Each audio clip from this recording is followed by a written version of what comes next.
Chapter 119, I'm Feng Wu, as in Soaring Phoenix. Chapter 119, I'm Feng Wu, as in Soaring Phoenix. Weren't those the white porcelain bottles she threw at Yuminji when she set him up? She was the reason that his feet bled and his eyes turned red and swollen. And what did he just call those bottles? A token of love? Was Yuminji out of his mind? Aren't those the most common white porcelain bottles which you can find everywhere? Feng Wu's voice was so tiny that she could barely hear it herself. She really didn't know how to describe her feelings at the moment.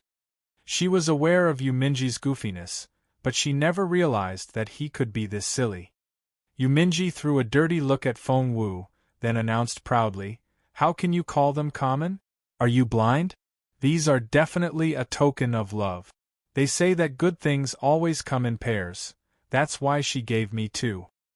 Just keep lying to yourself, Yuminji, Feng Wu thought in resignation. The look Feng Wu gave Yuminji now was very hard to describe. It was a mix of embarrassment, bewilderment, and confusion. But more than anything, she pitied him for his scant intelligence. Had she somehow damaged Yuminji's head back there in Frozen Forest? Did he even realize what he was saying? There was nothing attractive about the disguise she had worn in Frozen Forest. Plus, she had set him up, poisoned him, and nearly drove him to a mental breakdown, yet, the teenager had just told her. He had just called Feng Xiaowu pretty, kind, and a goddess? And those bottles had become a token of love? Holy shit! Blue veins popped on Feng Wu's forehead. The world or Yuminji, one of them had to have gone insane. Seeing that Feng Wu was trembling, Yuminji looked at her curiously and asked in bewilderment, "Why are you shaking? Are you cold?" "Heh. I am. It's freezing." Cold sweat covered her body and Feng Wu felt so awkward.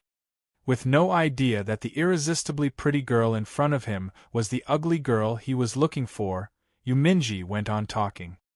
Given how proud he was, he couldn't stop bragging. "My girl is pretty, gentle, and kind. She's nothing like you, all sharp-tongued and obnoxious. So, stop wasting your time. I'm never going to fall in love with you." Feng Wu rubbed her forehead.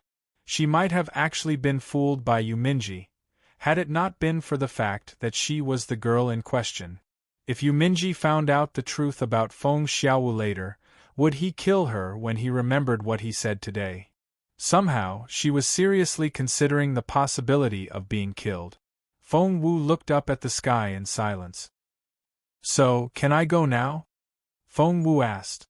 She couldn't fight back her laughter much longer and she feared that she might crack up at any moment.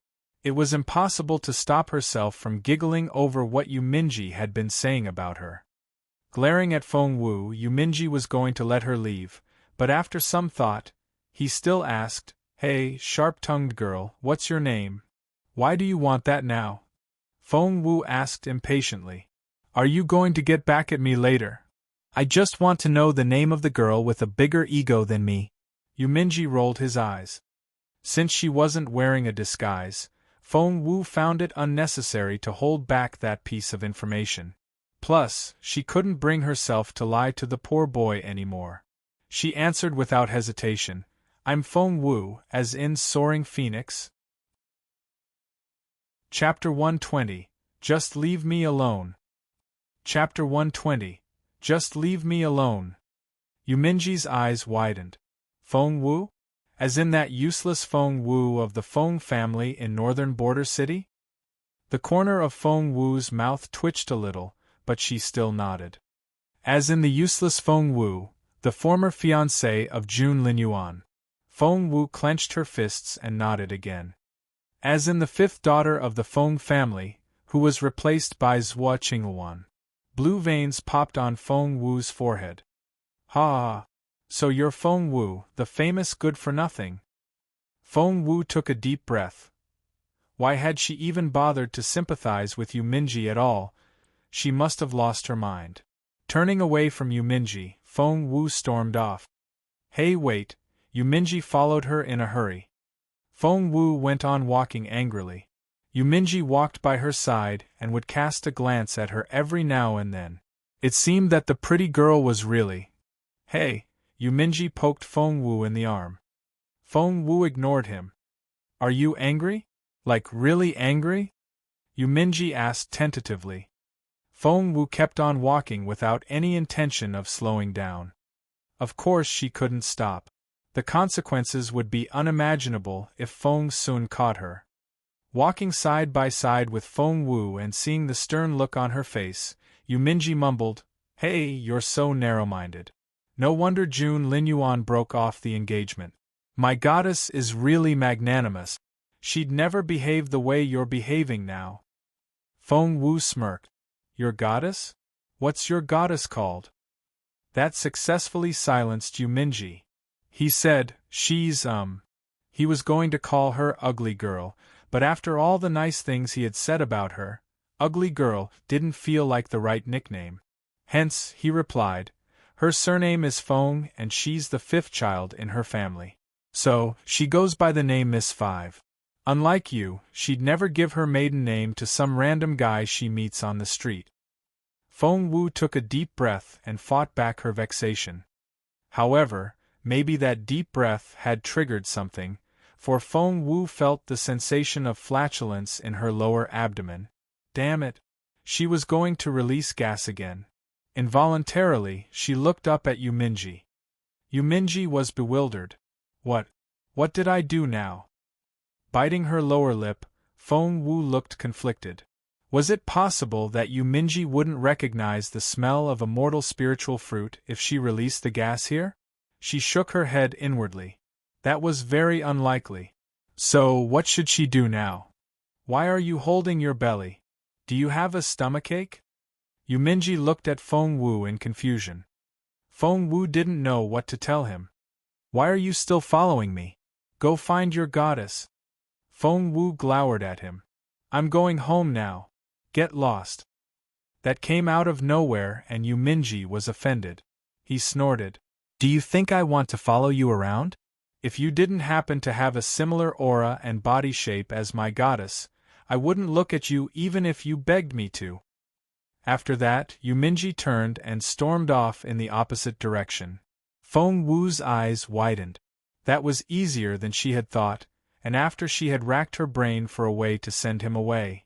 Seeing that Yuminji had left, Feng Wu took a deep breath and rushed into an alley nearby.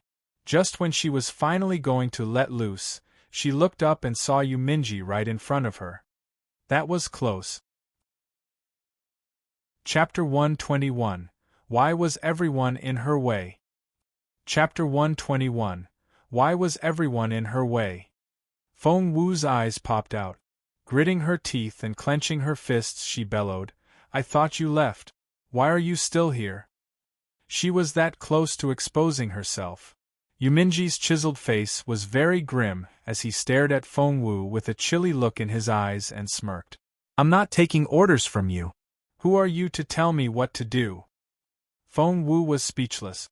Why did she have to run into such a goofball? She really needed to go. Now. I'm begging you, okay? Master Yu, please stop following me, will you? No, please stop letting me follow you, alright? Feng Wu felt like crying. She walked out of the alley and was going to head in the opposite direction. However, she had barely taken one step when Yuminji blocked her way again. Anger and resentment was written all over his impeccable face. His eyes were as hard as cold steel, but he looked equally aggrieved. Staring at Feng Wu, he asked in a quiet voice, Do you want to get away from me that badly? Feng Wu forced a smile. It's not that I want to, but I should. Your goddess may get the wrong idea if she sees us together. You don't want that, do you? Didn't you say that she's here in Northern Border City as well? Do you want to give her the wrong impression? Only then did Yuminji realize that he had jumped into the pit he had dug himself.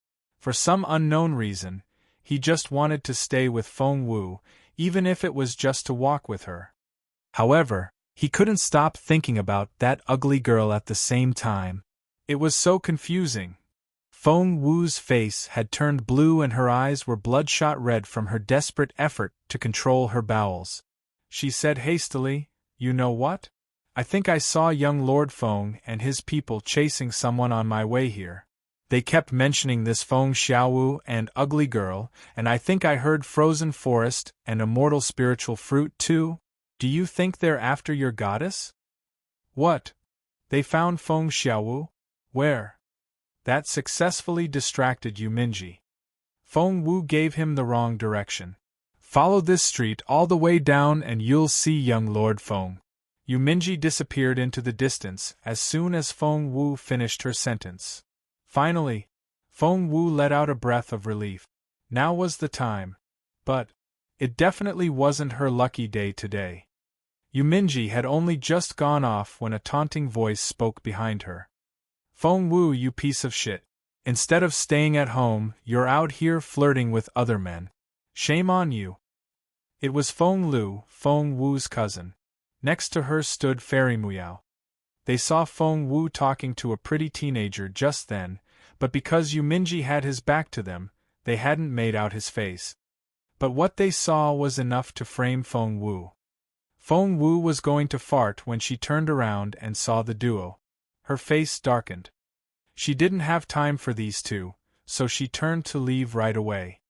Both Feng Lu and Fairy Muyao found this a great opportunity. They had finally caught Feng Wu alone, and they weren't going to let her leave just like that. They immediately blocked Feng Wu's way on both ends. With Feng Lu in front of her, Fairy Muyao behind her, the city wall on the left and the moat on her right, Feng Wu was cornered.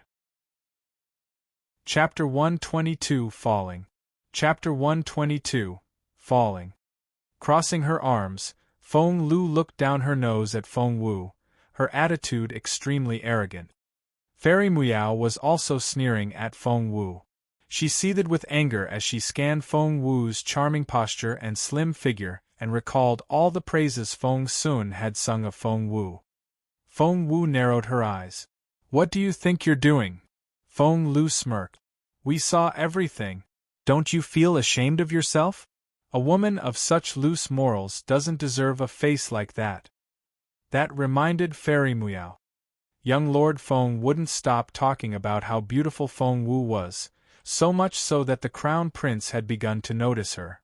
Jun Linyuan would never marry her with someone as beautiful as Feng Wu around. Realizing that, Fairy Muyao flipped her hand to reveal a sharp dagger. Feng Lu frowned. "You're going to kill her? Isn't that a little too much?" Fairy Muyao snorted. "Kill her? She's not worth that much trouble. But I do think that her face is an eyesore." And she wanted to destroy it. Darting Feng Lu a look, Fairy Muyao said, "She won't be flirting with men again if she doesn't have that face, and she certainly won't ruin the reputation of your clan anymore, will she? So, you're only doing it for the greater good. Am I right?" Fairy Muyao had just given Feng Lu the most flagrant excuse. Because Feng Wu had always been the model child all parents fawned over, Feng Lu had hated this cousin of hers growing up. Hence, that excuse successfully persuaded her right away. However, she recalled what Feng Yiran had taught her earlier, that she shouldn't do it herself, but leave the dirty job to others. Hence Feng Lu said, "But she's my sister, after all. I can't bring myself to do it." Fairy Muyao was as foolish as always. She snorted and said, "You don't have to. Just promise me you won't tell another soul." After that, Fairy Muyao pressed the dagger to Feng Wu's neck and leaned closer, whispering into the latter's ear. "Feng Wu, your life or your face, pick one. What if I want both?" Feng Wu gave Fairy Muyao a half-smile, the look in her eyes brooding. She wasn't scared at all? Fairy Muyao felt provoked. Grinding her teeth, Fairy Muyao glared at Feng Wu. "Feng Wu, do you know what I hate the most about you?" "Enlighten me," Feng Wu said calmly. "It's this confidence you have, as if nothing can get to you. It makes me want to rip your face off and gouge your eyes out." As she said that, Fairy Muyao raised the dagger and slashed down at Feng Wu's fair, smooth cheek. Her face was twisted with her malicious grin. Finally, she could destroy the face that she was so jealous of. She wasn't the only one enjoying this. Feng Lu was sneering as well. Feng Wu, die. What happened next was quicker than words could describe. No one saw it coming, but all of a sudden, Feng Wu leapt to the side. She jumped toward the deep moat. Before Feng Wu fell in, she caught Fairy Muao and Feng Lu each by the hand and dragged both of them into the moat with her. Everything happened so fast. Chapter 123 Let Go of Me. Chapter 123 Let Go of Me. Ah! Feng Wu let out a scream before she hit the water. Feng Lu couldn't swim at all. So, she panicked after she fell in and kept flailing her arms around. Fairy Muao was a little better and was able to stay afloat. However, she happened to fall in right next to Feng Lu, and it was her unlucky day. Instead of grabbing onto Feng Wu, Feng Lu grabbed hold of Fairy Muao. A drowning person would never let go of their life-saving straw. Hence, Feng Lu wouldn't let go of Fairy Muao no matter what. Fairy Muao tried her best to pry Feng Lu's fingers open. Let go of me, now. However, Feng Lu feared that she would sink if she did.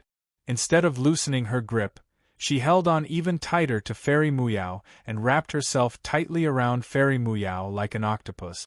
And that wasn't all she did. Feng Lu was choking Fairy Muao with all her efforts. Infuriated, Fairy Muao almost had a stroke. She tried her best to throw Feng Lu off. But in such a life-threatening situation, Feng Lu was so frighteningly strong that Fairy Muao couldn't shake her off at all. She could hardly breathe. Cough, cough, let go of me, let go. I'll get out first, and I'll pull you up. Fairy Muao's tongue was out and her eyes were rolling back in her head. If she didn't do something now, she would be strangled by Feng Lu. However, all that Feng Lu could focus on now was the water rushing into her mouth and nostrils. Panic-stricken, she wouldn't loosen her grip no matter what Fairy Muao said. Fairy Muao was so frustrated. How could she have agreed to work with such a stupid person? It wasn't all that difficult for Fairy Muao to jump out of the moat and bring another person with her, but the sad thing was that Feng Lu was on equal footing with her in terms of their capabilities. When Fairy Muao wanted to jump up, Feng Lu cancelled out all her efforts by pulling her down, hence, she was going nowhere. Not only was Fairy Muao being choked, her stomach was filling with water. She would die if she didn't do something. Cherishing her life more than anything else, Fairy Muao forgot all about her partnership with Feng Lu. Let go of me! Let go! Fairy Muao punched Feng Lu in the head with her fist. Was Feng Lu's reaction a mere result of her panic? Not really. Feng Wu never gave up on revenge. When they were falling into the moat, Feng Wu had stuck a silver needle into one of Feng Lu's acupoints to magnify her sense of fear. Since Feng Lu was afraid of water in the first place, one thing led to another and Feng Wu had achieved her goal. As soon as they fell in, Feng Lu tried to grab Feng Wu behind her as a life-saving straw. However, Feng Wu would never let that happen. She was an excellent swimmer. The moment they hit the water, she dove in and swam downward. Deep down in the water, Feng Wu swam as swiftly as a fish. She paddled and stroked. Before long, she was 10 meters away from the duo. Holding onto a piece of driftwood, Feng Wu smiled as she watched Feng Lu torture Fairy Muao. That was so much fun. To struggle for her life, Fairy Muao spared no effort. Her blow almost bashed Feng Lu's head in. But that was the best option for Fairy Muao at the moment, for only by knocking Feng Lu out could she climb ashore and stay alive. Otherwise, she would die here in the water. Fairy Muao then remembered Feng Wu. Chapter 124 The Crown Prince Likes Me. Chapter 124 The Crown Prince Likes Me. It was all because of her. That cunning, sinister woman. A moment ago, Fairy Muao thought it was her victory, but here she was, struggling for her life. Just then, a fist landed on Fairy Muao's forehead. Feng Lu was furious. Someone had hit her. Without thinking, she deemed Feng Wu the culprit. Feng Wu. Die. Die now. Feng Lu went berserk. She burst into a round of frantic attacks, aiming at Fairy Muyao's forehead. Thump. Thump. Thump. Feng Lu was frighteningly strong. Caught by surprise, Fairy Muyao was hit in the temple. The pain brought tears to her eyes. That really hurt. Fairy Muyao went wild with rage. Damn you! She almost had a heart attack. This crazy woman Feng Lu not only pulled her back and choked her, she was hitting her now? Fairy Muyao was the daughter of a noble family. How dare you hit me? You! Enraged, Fairy Muyao couldn't care less about anything else. She raised her fists and scuffled with Feng Lu. What a catfight! Feng Wu didn't leave. She sat down on the bank and laughed until her belly ached. This was so much fun. She swore up and down that her initial plan was only to have Feng Lu stop Fairy Muyao from getting out of the water so soon. As it turned out, Feng Lu had outdone herself. While Fairy Muyao and Feng Wu were fighting and Feng Wu was enjoying herself, footsteps came their way.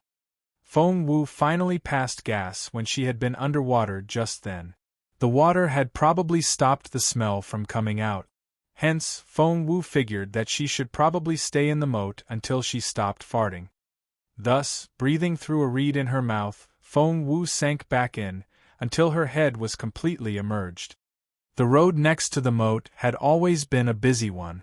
Now that Fairy Muyao and Feng Lu had made so much noise, many locals came out to see what it was about.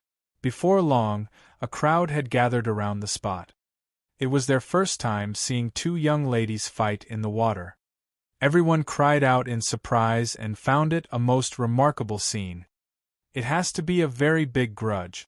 That blow looks so painful. Look, the girl in the yellow dress could have jumped out of the water, but the one in purple keeps pulling her back. They're tearing at each other's hair.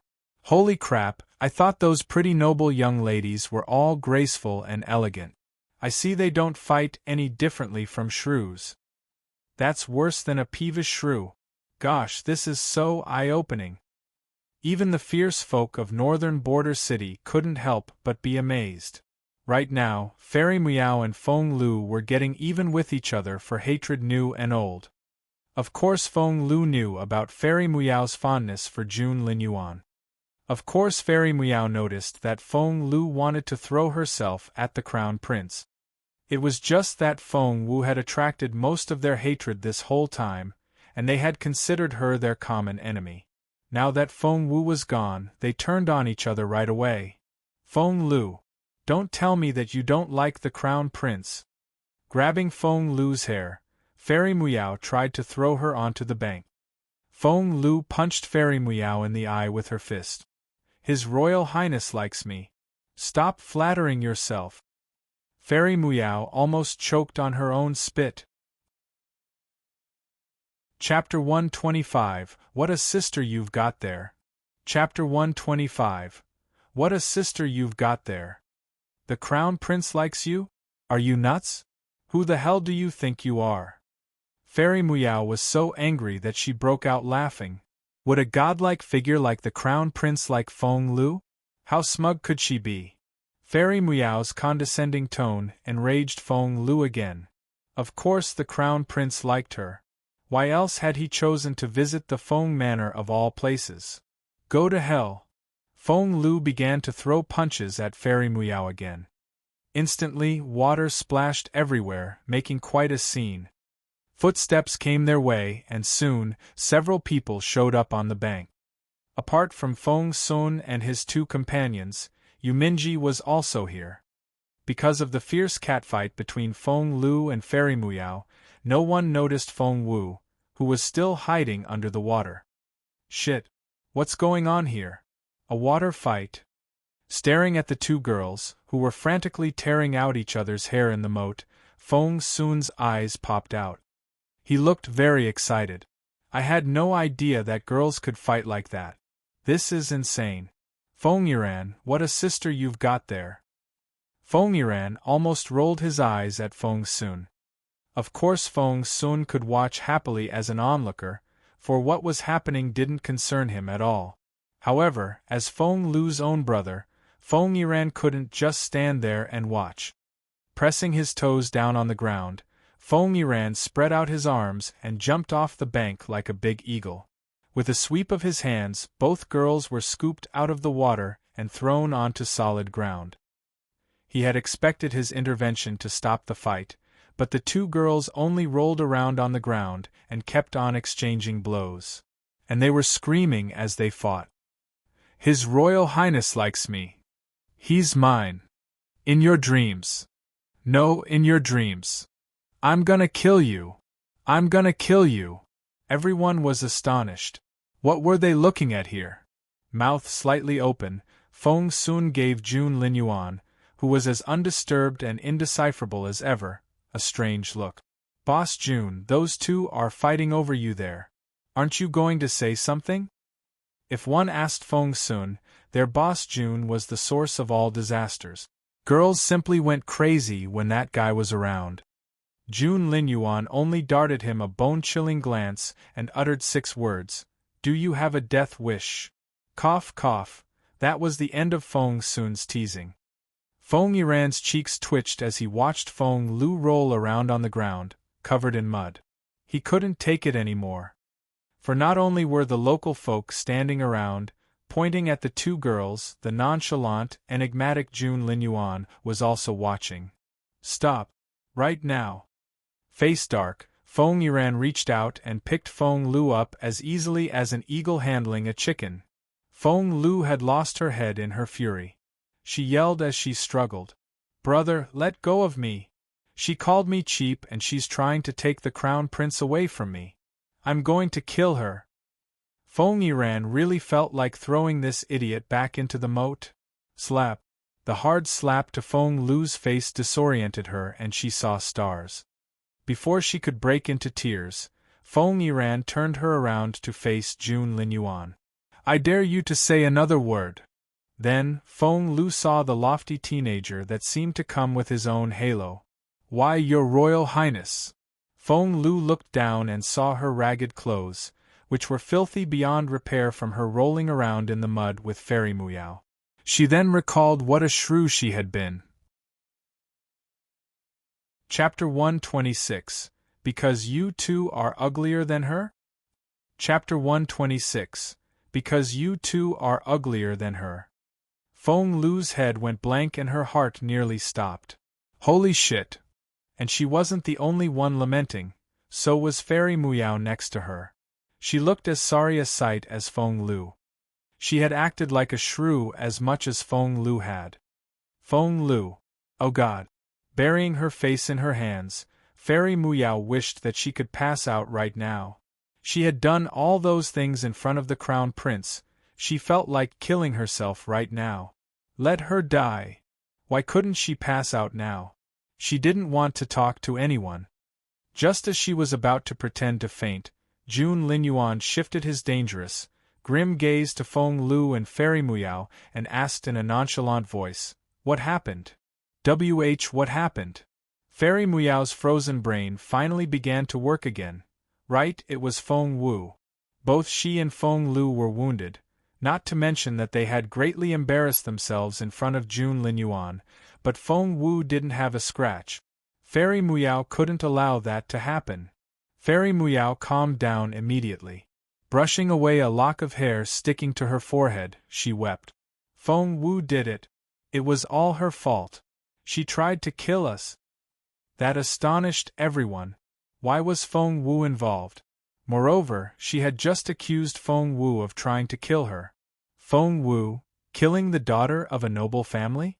She had to be insane to plot something like that. It was such a wild accusation. Since Fairy Muyao had made up her mind to slander Feng Wu, she began to make up stories. Biting her lower lip, she said, "Feng Wu was so evil. She pushed us into the moat. She tried to drown us." Feng Lu, who had been standing there with a blank face, was suddenly woken up by those words and came back to her senses. That was right. It was Feng Wu. They had to blame Feng Wu for everything. Feng Sun was displeased to hear that. Why is Feng Wu involved? Hasn't she been back at home this whole time? Fairy Miao smirked. Feng Wu? Stay at home? A woman as fickle and lascivious as her could never stay indoors.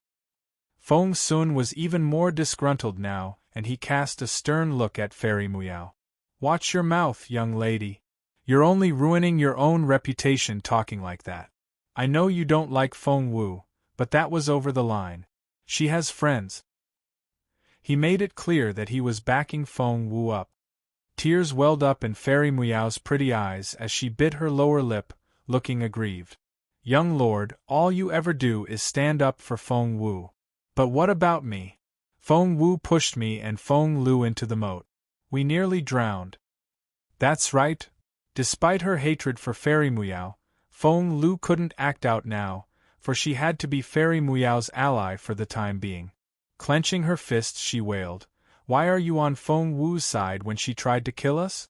Just because she's pretty?" Feng Sun knew perfectly well what was going on here. It was clear that Fairy Miao and Feng Lu were up to something. They were just angling for sympathy by acting all pitiful. Hence, he smirked. Feng Wu pushed you in? Why would she do that? Because you two are uglier than her? Feng Wu, who was breathing through the reed under the water, burst out laughing. Gurgle. The sound of bursting bubbles came from a few steps away. Jun Linyuan darted a casual look at that reed. Chapter 127, They're Lying. Chapter 127, They're Lying. Both Fairy Miao and Feng Lu blanched at those words. However, they no longer felt as embarrassed as they did earlier, especially Fairy Miao. Biting her lower lip, she went all teary-eyed and her voice was pitiful and indignant. Feng Wu was seducing a man when we ran into her. We were witnesses. That was why she tried to kill us. Feng Lu nodded immediately. Yes, that's right. We both saw Feng Wu having her way with a teenager in this alley. Feng Yiran felt like throttling Feng Lu. How big an idiot was she? Even if she wanted to frame Feng Wu, couldn't she find another excuse? At the end of the day, Feng Lu and Feng Wu were cousins from the same clan. If Feng Wu's reputation was ruined, Feng Lu would be equally affected. That plot would cause destruction for both sides, and she was telling the whole world about it. What was she thinking? Feng Yiran wished that he could somehow stuff his sister back into their mother's womb to give her a new brain. Right now, it was obvious that Feng Sun was vexed. Jun Linyuan's face had turned so grim that the temperature seemed to drop. Feng Sun grabbed Fairy Miao by the collar. What did you say? Fairy Miao grasped this as her last resort. She said loudly, "We saw with our own eyes that useless Feng Wu doing filthy things in this alley with a teenager. If we hadn't run into them, they'd be. Yes. He wore a pink robe and was very easy to spot. I saw everything. I swear to God." Feng Lu also said loudly. Because of their common enemy, Feng Lu and Fairy Miao, who had been at each other's throats, were back on the same side again. Under the water, Feng Wu frowned at those words. Those two were really shameless. Feng Sun smirked. You just called Feng Wu useless. So, how was someone that useless able to push you two into the moat? Muyao, if I remember correctly, you're a level 6 spiritual master, aren't you? Feng Sun then turned to Feng Lu. And you're what? Level 5. Level 5 and level 6 spiritual masters were pushed into the moat by Feng Wu, who has 0 cultivation. Are you idiots or do you think I'm one? Feng Sun drew closer and the two girls stumbled back. Oh, of course Feng Wu couldn't do it herself, but that man she was flirting with. He helped Feng Wu push us in. Panic-stricken, Fairy Miao cried out. Infuriated, blue veins popped on Feng Sun's forehead. Jun Linyuan stepped out, narrowing his eyes and looking very intimidating. He was about to speak when, "They're lying." A little boy less than 5 years old broke free from his mother's arms, ran toward them on his short legs, and pointed at Fairy Miao. "She's lying. Oh. Feng soon crouched down until his eyes were on the same level as the little boy's. What did she lie about? They're bad people. She's the worse one. The little boy gestured at Fairy Meow. She put a knife to Sister Wu's neck. She said she wanted to destroy Sister Wu's face. Fairy Meow's stomach lurched. She couldn't recall anyone passing by at that time, so how did the child know about that? Fairy Meow smirked right away. Lying kids will be taken away by wolves at night. She was blatantly threatening him. Chapter 128. You like Feng Wu, don't you? Chapter 128. You like Feng Wu, don't you? The mother immediately picked the boy up in her arms and sneered. Young lady, the gods are watching us from above. You can't throw wild accusations at someone like that, or you'll be cast into hell after you die. My Xiaoyang doesn't tell lies. Pointing at a row of houses behind her, the mother said, We live right over there, and we can see the bridge from our window. Xiaoyang and I weren't the only ones who saw what you did. The others saw it too. A middle-aged woman stepped out. Yes, that's right. You tried to harm Miss Wu, but you're blaming it all on Miss Wu now. An uncle also stepped out. Miss Wu is the most virtuous girl. She didn't do anything with no man. What you said was bullshit. What did she ever do to you to deserve all that slander? You're shameless. You'll get struck by a thunderbolt. After that, more and more people stood out to criticize Fairy Meow and Feng Lu. Northern Border City was a big place, and most of the people who lived in the downtown area had received help from Feng Wu before. Thus, they all supported her. They viewed Feng Wu as their own beloved kid. With so many people talking at the same time, the effect was quite intimidating. Fairy Meow was bewildered and so was Feng Lu. They never expected Feng Wu to be this popular with the common folk. Watching Fairy Meow and Feng Lu drown in the angry rebukes of the people, Feng Sun never felt so satisfied. He could still recognize a few faces in the crowd. Only hours before, these people had brandished kitchen knives and chopping boards at him because he said one bad word about Feng Wu. It almost gave him a heart attack. Great, it was Meow's turn now. To Feng Sun, there was something therapeutic about watching Fairy Meow and Feng Lu get annihilated. The folk berated and scolded Fairy Meow and Feng Lu at the top of their lungs. The people of Northern Border City were fierce and tough, and they had a very large vocabulary when it came to venting their anger. Surrounded by the angry crowd, Fairy Meow and Feng Lu were driven crazy by all the voices. Given their lofty status, they had never been called names in public, let alone by so many people. You unruly people! Fairy Meow fumed. Just then, a figure in pink rushed through the crowd. Jun Linyuan, I've been looking for you everywhere. Why are you people here? It took me such a long time. A stunning teenager arrived as swiftly as a gust of wind, almost knocking Fairy Meow over. It was none other than Yuminji himself. Jun Linyuan darted a look at Yuminji, his eyes revealing nothing. Feng Sun glared at Yuminji, pissed. Why are you here? Do we know you? Yuminji ignored the question.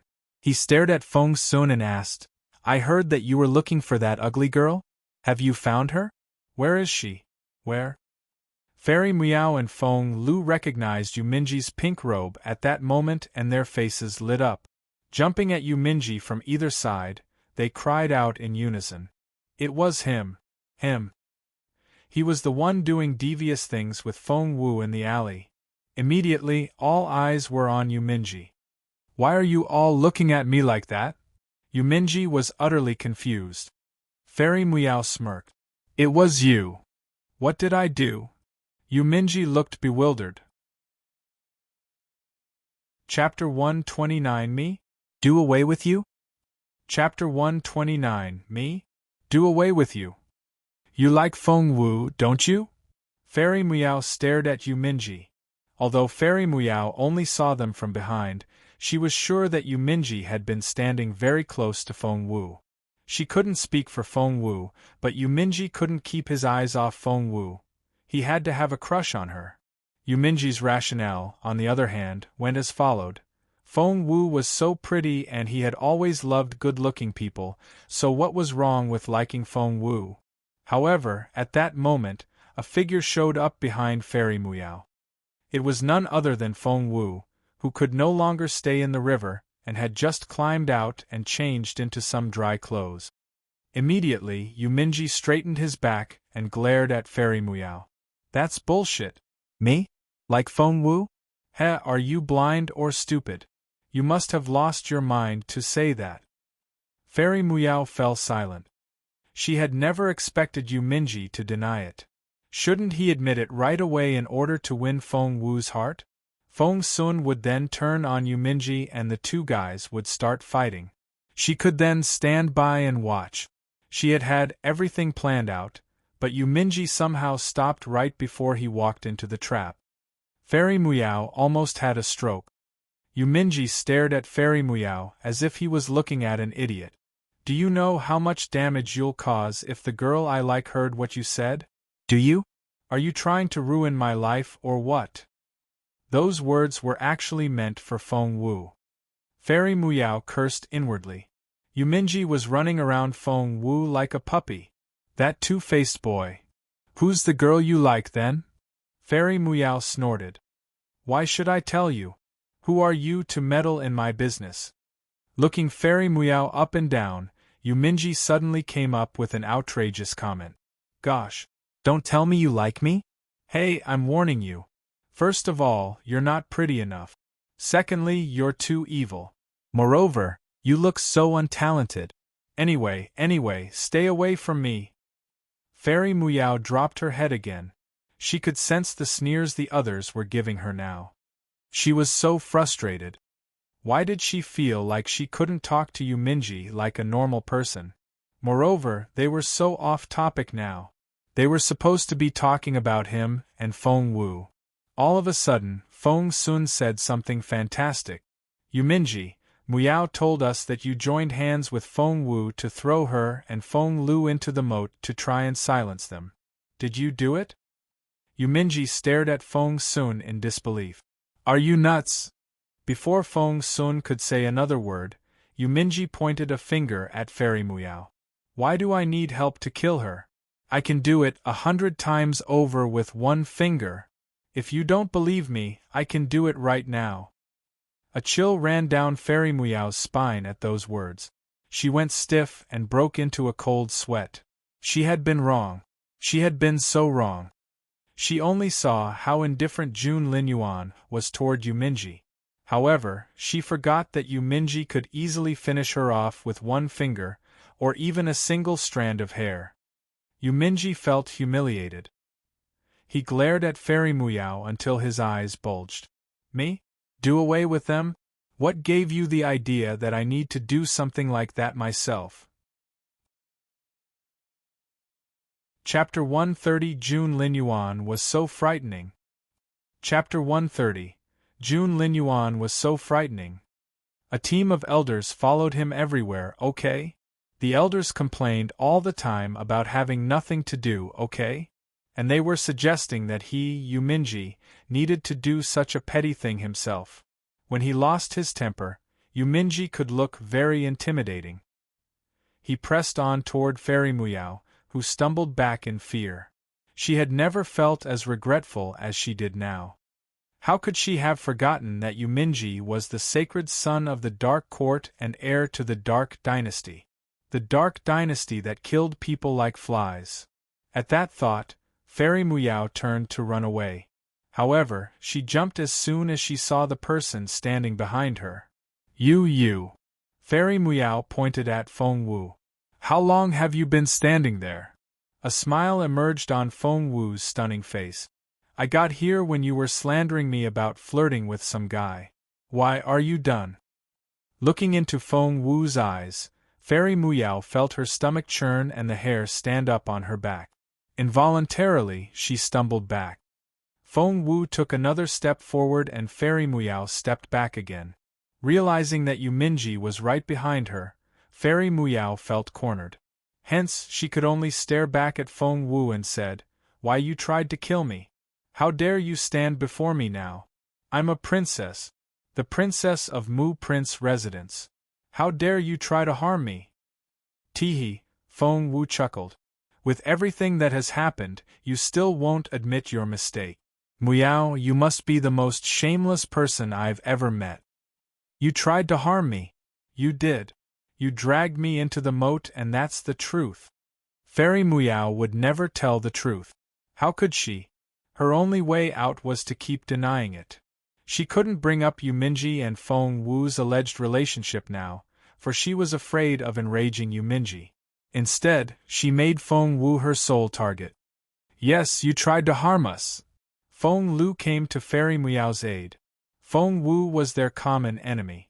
So, compared with Fairy Muyao, Feng Lu hated Feng Wu more. Feng Sun smirked. Level 5 and Level 6 spiritual masters are claiming that they were harmed by a good-for-nothing. Fairy Muyao and Feng Lu blushed, but they stuck to their story. Yes, they did. Feng Wu had no evidence, so there was nothing she could do about them. They had already humiliated themselves in front of Jun Linyuan. The last thing they wanted was for him to see them as merciless women. Seeing that Feng Wu was under attack, somehow, Yuminji felt a little sympathy for her. Wait, sympathy? For this sharp-tongued girl? That wasn't happening. He chucked that thought away immediately. Just when Feng Wu was ready to push Fairy Muyao and Feng Lu into her trap, a figure stepped out from the crowd. Jun Linyuan. Everyone involuntarily turned to look at the unmatched, formidable teenager. Although he hadn't said a word, no one dared to disregard him, for he was like a supreme being among them. Jun Linyuan stood half an arm away in front of Feng Wu and gave Fairy Muyao a cold, brooding glance. That one glance was enough to make Fairy Muyao's heart race. She went stiff and felt as if someone had pushed her down an abyss. What was the meaning of that glance? What did the Crown Prince want from her? The truth. The two words stabbed into Fairy Muyao's chest like the sharpest blade. Chapter 131. Are you afraid of me? Chapter 131. Are you afraid of me? TR truth. Fairy Muyao shuddered as a chill ran down her spine. Too scared to look into Jun Linyuan's eyes, she moved her lips, trying to repeat what she said. However, those cold, piercing eyes were staring at her and she felt imminent danger, as if one wrong word from her and her head would be cracked open. It was such a terrifying aura. Lie to me and, despite the indifference in his voice, there was something so dangerous about it that she was having a hard time breathing. Was he going to say, "Lie to me and I'll kill you"? Fairy Muyao drew in her breath. As she was so scared. Before she knew it, Fairy Muyao had pressed her hand to her chest and she felt her heart thumping, not from shyness but real fear. She was too scared to even act normally. Fairy Muyao didn't dare to make up stories anymore. In a trembling voice, she said, "We did it. We tried to throw mud at Feng Wu and we wanted to ruin her face. We did it first, but Feng Wu really dragged us into the river." Before she could finish, Fairy Muyao burst into tears and ran away. Feng Lu was baffled. Fairy Muyao had admitted everything. That idiot. Did she even realize the consequences of that? However, when Jun Linyuan turned his sharp eyes on Feng Lu, she felt as if she had been pushed into an icehouse and her heart almost gave out. She finally realized why Fairy Muyao was so frightened. The next second, Feng Lu shoved Feng Iran away and ran after Fairy Muyao. She ran faster than a cheetah. Everyone was speechless. They were scared off, just like that. Jun Linyuan's impeccably handsome face looked a little confused. He darted a look at Feng Sun and frowned. Why did they run away? Feng Sun smacked his forehead and looked up at the sky. The two girls were scared off before Boss Jun even began his interrogation. What was that all about? Feng Sun didn't know whether to laugh or cry. Boss June, you're just too scary. June Linyuan frowned. What did I do? Others try to subdue their enemy without fighting, but you can defeat yours without even starting a war. They just roll away and die on their own. That's the effect you have on other people, Feng Sun said in amazement. Feng Wu looked at June Linyuan approvingly. June Linyuan was the nemesis of people like Fairy Muyao, who were too stubborn to admit their mistakes. He didn't even have to speak. With a single glance, he could scare people to tears. Problem? June Linyuan stared at Feng Wu, his eyes like bottomless pools. Feng Wu's heart lurched and raced as she looked into those brilliant, brooding eyes. She waved her hands immediately. And no problem. No problem at all. Are you afraid of me? June Linyuan frowned and looked a little displeased. Feng Wu's heart sank. She was about to answer when Yuminji cut her off. Yuminji had been watching June Linyuan and Feng Wu on the side. The slender teenager's robe fluttered in the wind, as did his long black hair. He looked invincible. The girl was slim, had great posture, and was otherworldly beautiful. It was as if an invisible frame encircled around them, blurring out everything else. Somehow, Yuminji felt a dull pain in his chest. He rubbed the spot. Had he messed up in his cultivation training? Frowning, Yuminji stomped toward them and glowered at Feng Wu. Chapter 132. Why did she look so familiar from behind? Chapter 132. Why did she look so familiar from behind? Feng Wu looked at him in bewilderment, her limpid eyes filled with confusion. What? Yuminji had no idea where all his temper was coming from. He only stared at Feng Wu, looking very angry. All of a sudden, he reached out to grab Feng Wu's hand. However, June Linyuan, who had been aloof and undisturbed this whole time, stepped out and stood in front of Feng Wu. Feng Wu had no choice but to make way for him. Yuminji's eyes met June Linyuan's. Both were tall, had long legs, and were about the same height. They were equally handsome and capable, which turned this into a duel between two princes. Their eyes were on the same level. Neither would budge, and one could almost see the sparks flying in the air. Feng Wu took a deep breath. Obviously, June Linyuan and Yuminji didn't see eye to eye and would jump at each other like fighting roosters whenever they met. So, in order to avoid being turned into collateral damage here, it was better for her to slink off now. Plus, she needed to release gas again. Hence, while the two princes tried to kill each other with their eyes, their stares so intense that one could see icy shards and fiery sparks flying in all directions, Feng Wu took the chance. She took one step back, then another. Before long, she was 10 meters away. Good job! Feng Wu cheered herself on, turned around, and was ready to sprint off when, all of a sudden, a familiar voice came from behind. Hey little Feng Wu, where are you going? It was Feng Sun. Feng Wu almost snapped.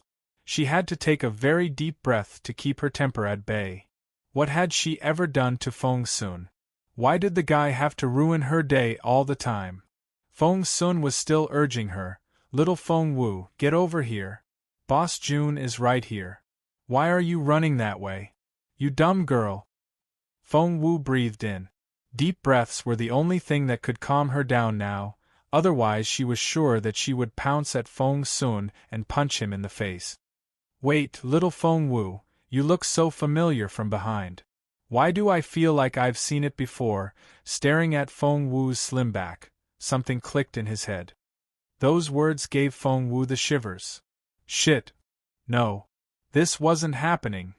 At that thought, Feng Wu turned around immediately, hurried to Feng Sun's side, and smacked him on the head, waking him up from his reverie. Hey, what was that for? I almost figured it out. Feng Sun looked at Feng Wu, a little displeased. Feng Wu sighed in relief inwardly.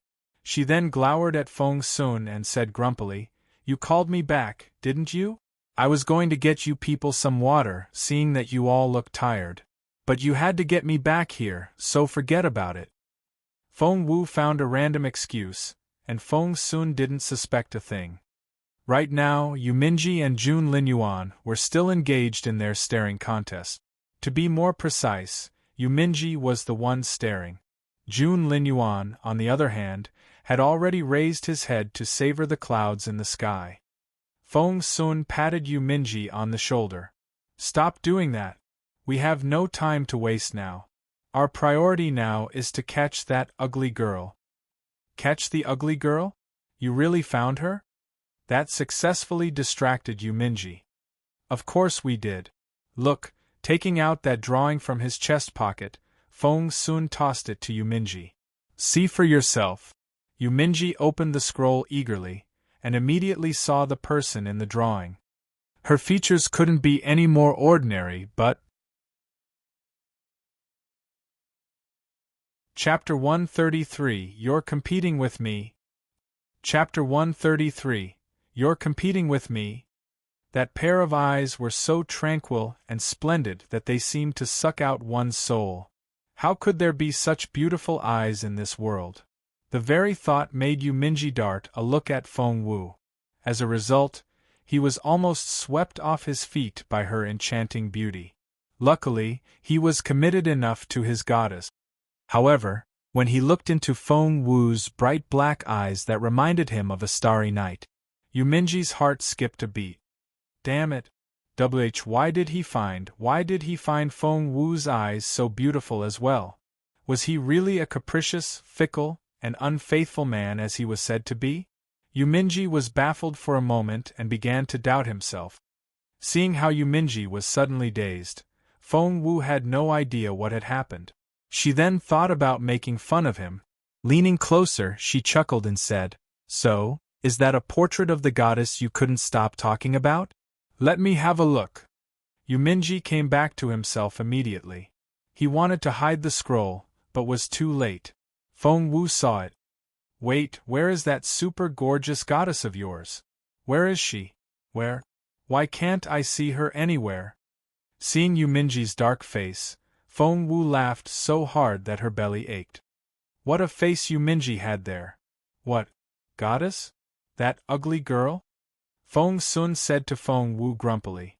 "He's joking. The guy's all about good looks. There's no way he would fall in love with the ugly girl." Feng Wu was waiting for Yuminji's agreement. With his big ego, he was bound to deny that she was his goddess. But what happened next was beyond Feng Wu's expectations. "Why are you calling her ugly? I think she's pretty. Much prettier than you." Yuminji refuted. That baffled Feng Wu a little. No. Yuminji couldn't possibly. Had she gone too far? Before Feng Wu could react, Yuminji pointed at the scroll and made a vow. "I, Yuminji, hereby swear that the girl in the painting is the only one I'll marry. She's mine." Feng Wu didn't make a sound. She took an involuntary step back. Talk about dropping a stone on one's own foot, she had just dropped a very big one. An intense yet cold gaze landed on Feng Wu, which came from a pair of brooding, indecipherable eyes. Feng Wu raised her head involuntarily and looked right into Jun Linyuan's black eyes. Her stomach turned. Face grim, Jun Linyuan kept his gaze on Feng Wu, but with a wave, the scroll was in his hand. "Hey, give it back! Jun Linyuan, give her back to me!" Yuminji was agitated. Jun Linyuan raised his right hand over his head, and Yuminji jumped up in anger. However, the scroll had disappeared from Jun Linyuan's hand. Jun Linyuan had put it away. As he interacted with Yuminji, Jun Linyuan kept his intense gaze on Feng Wu, examining the back of her head. Feng Wu thought her head was on fire. "Give it back!" Jun Linyuan smirked. Jun Linyuan. Something worse then dawned on Yuminji. He had chosen the ugly girl back in Frozen Forest because Jun Linyuan treated her differently. So, don't tell me you like the ugly girl too? Are you going to compete with me? Glaring at Jun Linyuan, Yuminji asked, "Are you? Answer me." Chapter 134 Are You Dumb or What? Chapter 134 Are you dumb or what? Glaring at Jun Linyuan, Yuminji gestured and repeated the question. Answer me. Do you like her or not? Jun Linyuan narrowed his eyes, the grim look in them making one shudder. The two guys were fighting again. Everyone looked at Yuminji as if he was an idiot. What was wrong with this teenager? Would Jun Linyuan like that ugly girl? Who was Yuminji kidding? That was preposterous. Feng Sun was speechless. Boss Jun likes that ugly girl? What gave you that idea? If you like her that much, fine, she's all yours. Jun Linyuan gave Feng Sun an indescribable look. Yuminji, on the other hand, was delighted to hear that. However, he blurted out again, Jun Linyuan, if you don't like the ugly girl, do you like Feng Wu then? The next second, everyone was examining Feng Wu in a strange way, which made her blush. This was so humiliating. The sun would rise in the west first before Jun Linyuan liked her. Being stared at by all those eyes, Feng Wu wished more than anything that she could disappear at that moment. Feng Sun took pity on Feng Wu and came to her rescue. He chuckled and said, Yuminji, what are you even thinking? Since when would Boss Jun like a useless girl? Feng Wu glared at Feng Sun. That look almost gave Feng Sun a heart attack. He replied with a shrug. But that's what you are, useless. Feng Wu almost had a stroke, but she couldn't give a retort. She took a deep breath. Calm down, calm down. Now that she had taken the 9 transformation spirit restoration pill, all she needed was a quiet place to restart her cultivation. Useless? We'll see about that. Feng Wu raised an eyebrow and darted a look at Feng Sun. Young Lord Feng. What? Feng Sun shuddered at Feng Wu's formal tone. What stage are you at? Feng Sun replied without hesitation, I'm a spiritual grandmaster. He then said in smug satisfaction, anyway, it's a stage you'll never be able to reach in your life. Why are you asking? It'll only upset you. Spiritual grandmaster? This stage consists of 3 stars. Should I assume that you've reached the 3rd star already? Feng Wu asked calmly. The spiritual master stage was the only one which consisted of 9 levels. All stages beyond that used a 3-star ranking. As far as Feng Wu knew, Fairy Muyao and the others were still at the spiritual master stage, but Zhuo Qingluan had reached the spiritual grandmaster stage. Feng Sun gloated. Yup, I'm about to break into the spiritual elder stage. Are you envious of me? Sigh if you hadn't. Feng Sun thought what he said would upset Feng Wu, but he saw that rather than get angry, Feng Wu smiled a little. Was it so hard a blow to her that she couldn't think straight? Seeing that no one would talk to him, Yuminji was going to say something when Feng Sun cut him off. All right, back to business. Our top priority here is to catch the ugly girl. Agreed? Feng Sun eyed Jun Linyuan as he spoke. Seeing that all Jun Linyuan did was savor the view of frozen forest in the distance, Feng Sun saw that the guy clearly didn't want to get involved. Hence, Feng Sun became the one who called the shot. I've told the mayor to close all the city gates and seal off all the water channels. That is to say, the ugly girl is right here in northern border city. Let's split up into 4 groups and each take a city gate. We'll start our search from the gates and move toward the center of the city. That cunning girl can't possibly escape this time. Feng Wu stared at Feng Sun. The guy was very serious and dedicated to this task. He had a strongly defined profile, exquisite features, and eyes as clear as water. His tone was decisive, his words logical, and he was very attractive. Had it not been for the fact that he was planning to catch her, Feng Wu would actually applaud him. All right. I've talked you through the plan. Let's split up into groups now. Chapter 135 Boss Jun obviously doesn't like Feng Wu. Chapter 135 Boss Jun obviously doesn't like Feng Wu. Feng Wu smacked her forehead. If Feng Sun one day found out that he had bragged about how to catch her right in front of her, She wondered if he would want to kill her all over again. Well, she had been doing these things frequently enough that Feng Sun was probably used to it already. Feng Wu still almost burst out laughing at that thought. She could only drop her head to her chest and keep a very low profile so that no one would notice her flushed cheeks, which was a result of suppressing her laughter. Feng Sun gestured at himself. I'll take the east gate with little Feng Wu here. Xian the second, you take the south gate. Feng Yiran, the west. You Minji, the north. Feng Sun deemed his plan a stroke of genius. Hadn't Boss Jun made it clear that he wouldn't become entangled in such banal worldly affairs? Hence, Feng Sun didn't include him at all. Jun Linyuan, who had been looking at the mountains in the horizon, frowned a little. Before he could speak, Yuminji jumped to his feet and protested. Why is little Feng Wu with you? I won't have it. Feng Sun smirked. Bite me. No problem. Let's do it now. A one-on-one fight. Yuminji was as irascible as any hot-headed teenager his age, and it only took the tiniest spark to make him explode. He was ready for battle even as he spoke. A fight was on the verge of breaking out when Jun Linyuan frowned and said calmly, Stop. Boss Jun. Feng Sun turned to look at Jun Linyuan. Jun Linyuan, I dare you to take his side. Yuminji stomped his foot in rage. However, Jun Linyuan only gave Feng Wu a nonchalant glance from the corner of his eye and ordered in an impassive voice, You with me. She alone with Jun Linyuan? Feng Wu's heart almost exploded right there and then. No, no, no. Feng Wu waved her hands in a hurry. You guys go ahead. I'll sit this one out.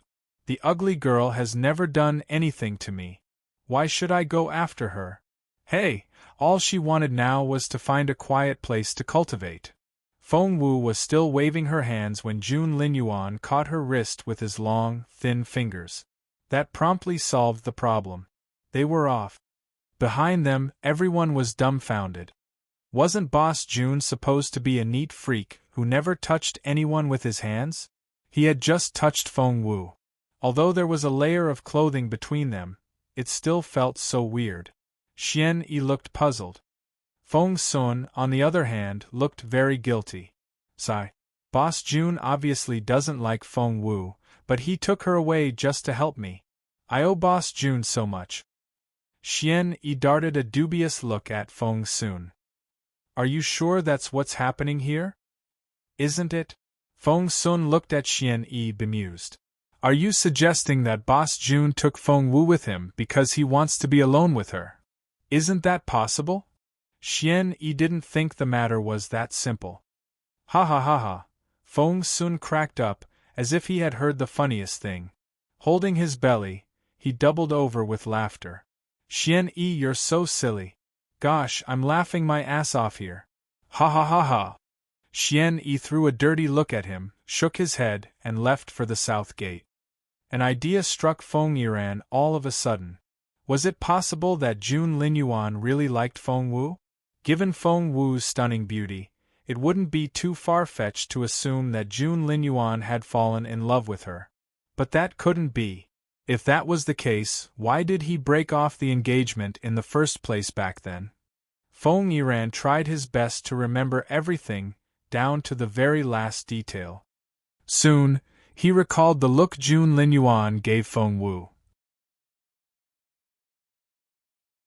Chapter 136, Stop Laughing. Chapter 136, Stop Laughing. There had been nothing remotely affectionate in Jun Linyuan's grim, haughty eyes. Hence, his conclusion was that not only didn't Jun Linyuan like Feng Wu, he actually found her repulsive. Feng Yiran heaved a sigh of relief and quickly headed for the west gate. Yuminji was the only one left. He was about to set out for the north gate when Feng Sun stopped him. Halt! I'm taking that road. Glaring at Feng Sun, Yuminji said, Which way should I go, then? Feng Sun smirked. You like that ugly girl, don't you? How can I be sure that you won't cut her loose on purpose? So, you're not taking any gate today. After that, Feng Sun quickly left for the north gate, leaving Yu Minji behind on his own. Yu Minji didn't know what to say. Meanwhile, Feng Wu and Jun Linyuan were walking together. The busiest street ran through the eastern part of the city. However, Feng Wu was on edge. She found her own reaction rather strange as well. She was able to stay level-headed no matter what came her way, but why was she so fidgety around Jun Linyuan? Jun Linyuan walked in front and Feng Wu stayed half a meter behind him. Both kept their silence, and it felt rather awkward. Feng Wu clenched her fists. She was genuinely concerned. What should she do if she suddenly wanted to pass gas? She could fool Feng Sun, but even with her past and present lives put together, she still couldn't outsmart Jun Linyuan. All of a sudden, Jun Linyuan stopped. Feng Wu, whose head had been down this whole face and her face screwed up with the effort of figuring out a solution, bumped into Jun Linyuan's firm, straight back. Thump. Ouch!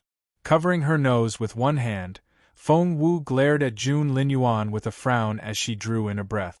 She had no idea that bumping into someone could be that painful. She felt as if she had smashed her nose into the hardest basalt. Jun Linyuan turned around to Feng Wu's face all puckered up and an accusing look in her teary eyes. That facial expression depended largely on how good-looking the person was.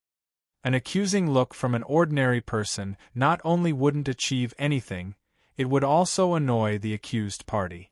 However, with Feng Wu's incredibly beautiful face, when she turned her teary, pitiful, and resentful eyes on a person, she might as well, to use a phrase from her previous life, have set off an atomic bomb.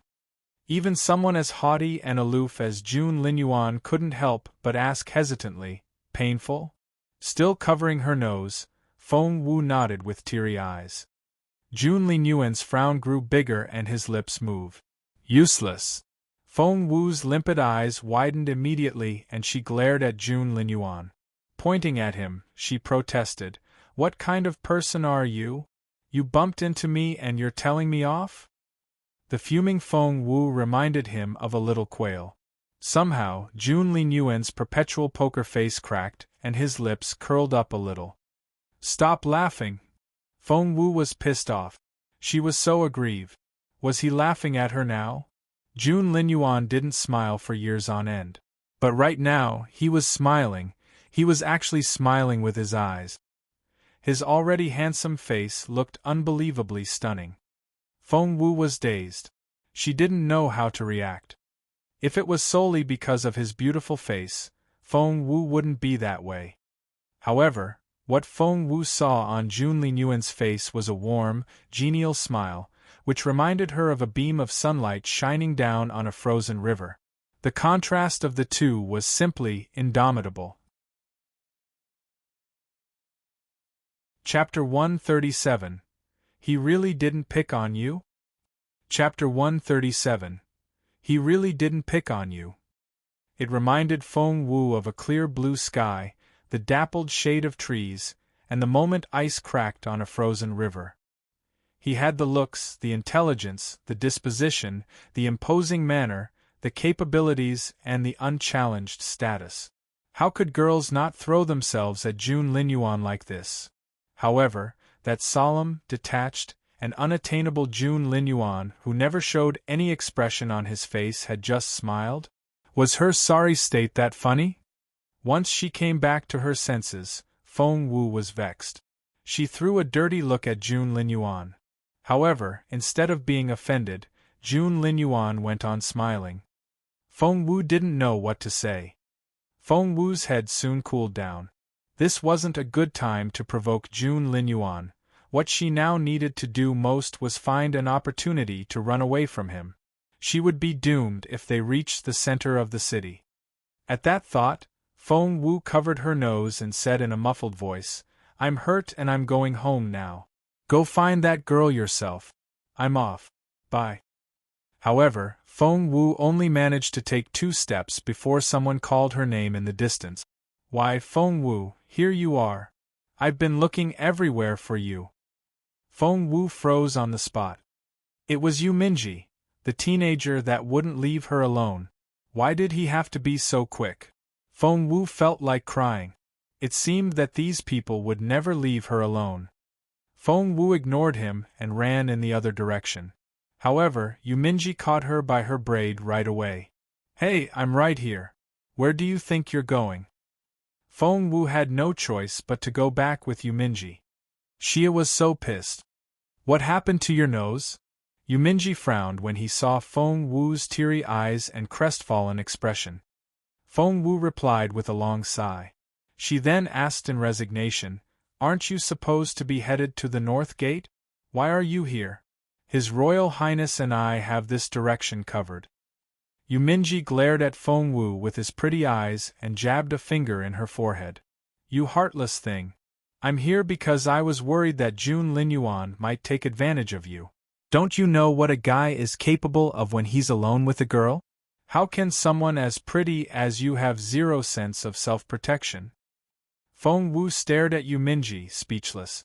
She had the impulse to cover his mouth and stop him from talking altogether. Yuminji looked Feng Wu in the eye and his own eyes suddenly widened. "What happened? You've been crying, haven't you? Did Jun Linyuan really do something to you? I knew it. He was up to something when he dragged you away." He began to roll up his sleeves as he spoke. Feng Wu was mortified and she stopped Yuminji right away.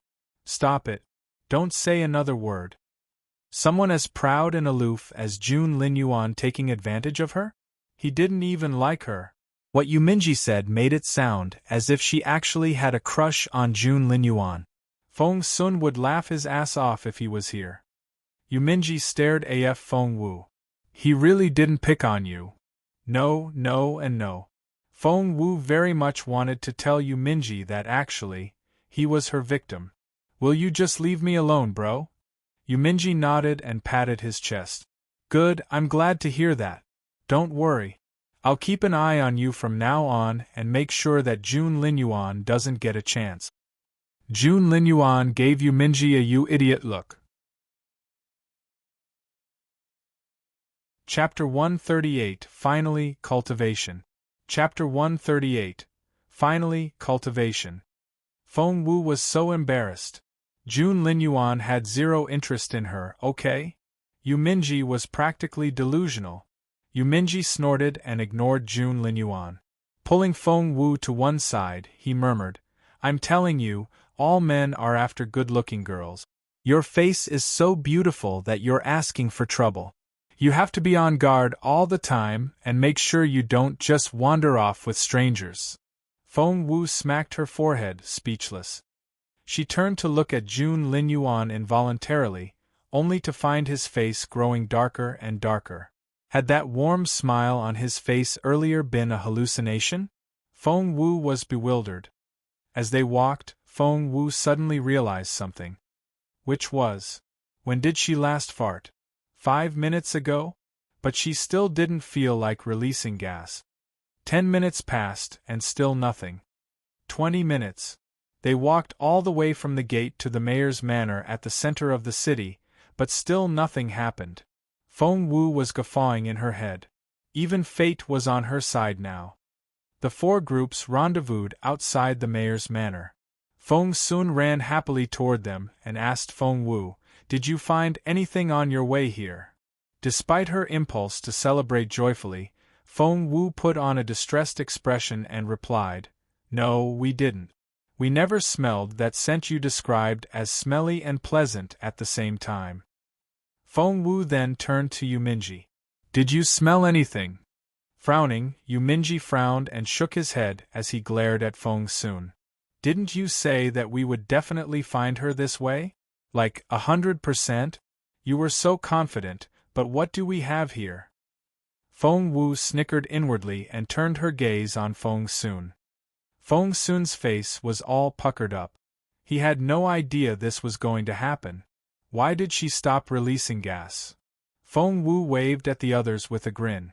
"I need to go back home now. You guys keep up the good work."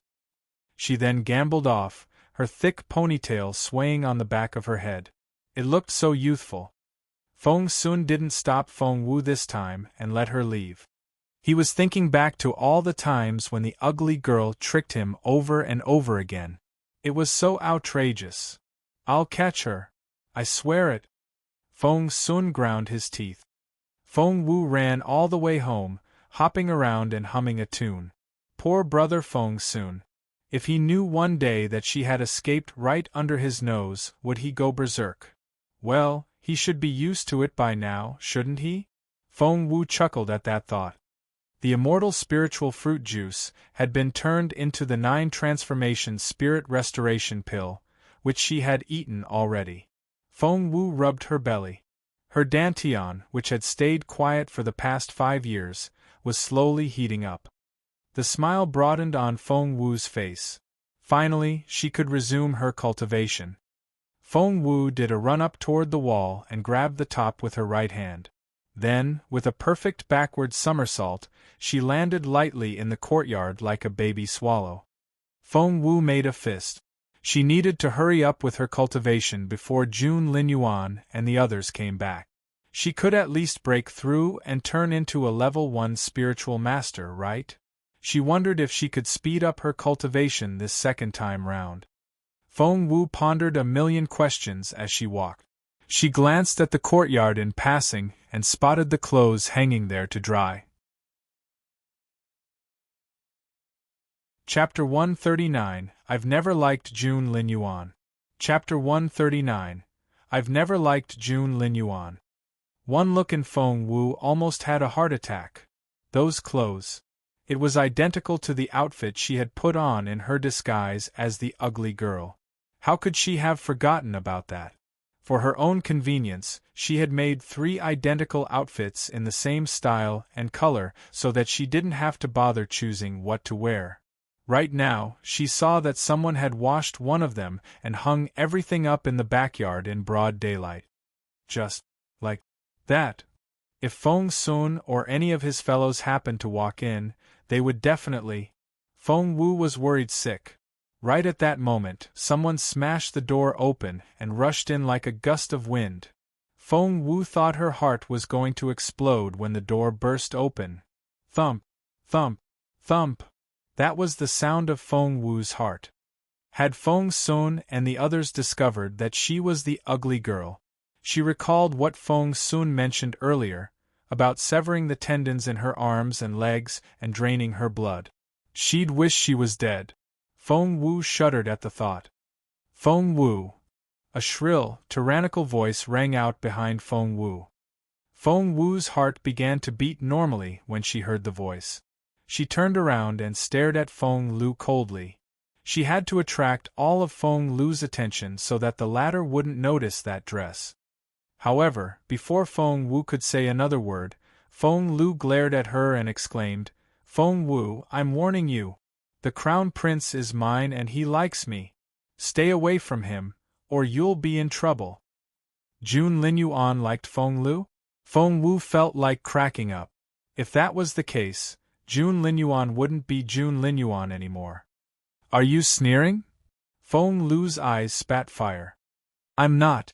Feng Wu didn't forget her main objective now, which was to keep Feng Lu away from that dress and get rid of the woman ASAP. Staring at Feng Wu, Feng Lu asked, "I only have one question for you. Which is?" Feng Wu took a few steps as she spoke, stepping further and further away from the dress and pretending to marvel at some budding purple flowers in the courtyard. That way, when Feng Lu stared at her, she wouldn't be looking at the dress at the same time. Feng Sun was an excellent painter. Not only had he depicted the ugly girl accurately in that drawing, he had drawn her dress down to the very last detail. Feng Lu had no idea that upon closer examination, she could finish Feng Wu off for good. But all her attention was on Feng Wu now.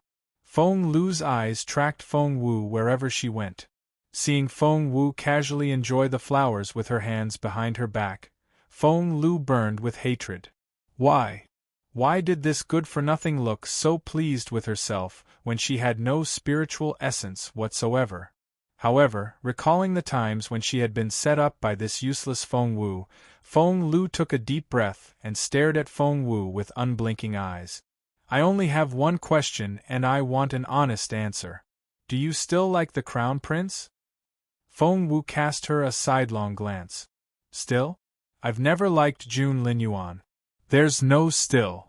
So, Miss Feng the Sixth, please get lost. Feng Wu stole a glance at the dress hanging there. Feng Lu might be as good as blind, but not everyone else was. If Feng Sun and the others came back now, Feng Sun would be in a lot of trouble. Hearing that, Feng Lu looked exhilarated. Pointing at Feng Wu, she said, "You said it yourself. I didn't make you. You admitted it. You don't like the Crown Prince." Chapter 140. Do you think she can intimidate me? Chapter 140. Do you think she can intimidate me? Fine, fine, I said it. I said it with my own mouth. Happy? Feng Wu snapped. Humph. I don't care how sincere or not you are, but I took that seriously. If in the future… Feng Lu left in satisfaction after getting the answer she wanted. Feng Wu walked toward the clothes. All of a sudden, Feng Lu spun around and stared at Feng Wu again. Feng Wu's heart lurched. She was seriously considering the possibility of getting a heart attack. You said it. You don't like the Crown Prince. Feng Lu kept her gaze on Feng Wu. Taking a deep breath, Feng Wu looked at her in resignation. She nodded as she pushed Feng Lu toward the door. Yes, yes, I said that myself. I don't like Jun Linyuan. Satisfied? Feng Wu then pushed Feng Lu out of the yard, closed the door, and bolted it, wasting no time in between. She then quickly ran toward where the clothes were hung up. She had to hurry up. They were evidence. However, as soon as she touched the dress, the door burst open again. What now? Feng Wu turned around angrily, only to see Feng Sun and the others walk in. Instantly, Feng Wu felt all the blood rush to her head and her mind went blank. She was as stiff as a statue. Shit, shit, shit. Feng Sun and the others had come back. She was going to be caught red-handed. However, thanks to her secret agent training in her previous life, Feng Wu could keep calm in the most impossible circumstances. After taking a deep breath, she saw that it wasn't a good time to stow the dress away on her. Hence, she casually pulled a shawl down from the drying rack and wrapped her dress in it. Despite how nervous she felt deep down, she didn't let it show. She was breathing normally and her hands were steady. She couldn't look any more level-headed. That way at least, the all-important clothes were out of sight. What are you doing? Feng Sun ran up to her curiously. You turned around as soon as you saw me. Do I annoy you that much? Feng Wu wondered if the guy would turn around and leave if she said yes. Obviously, the answer was no. Instead of leaving, Feng Sun would keep on asking why until she became dizzy. Feng Wu smiled mildly. I'm taking in the laundry. What do you think? Wait, why are you guys back so soon?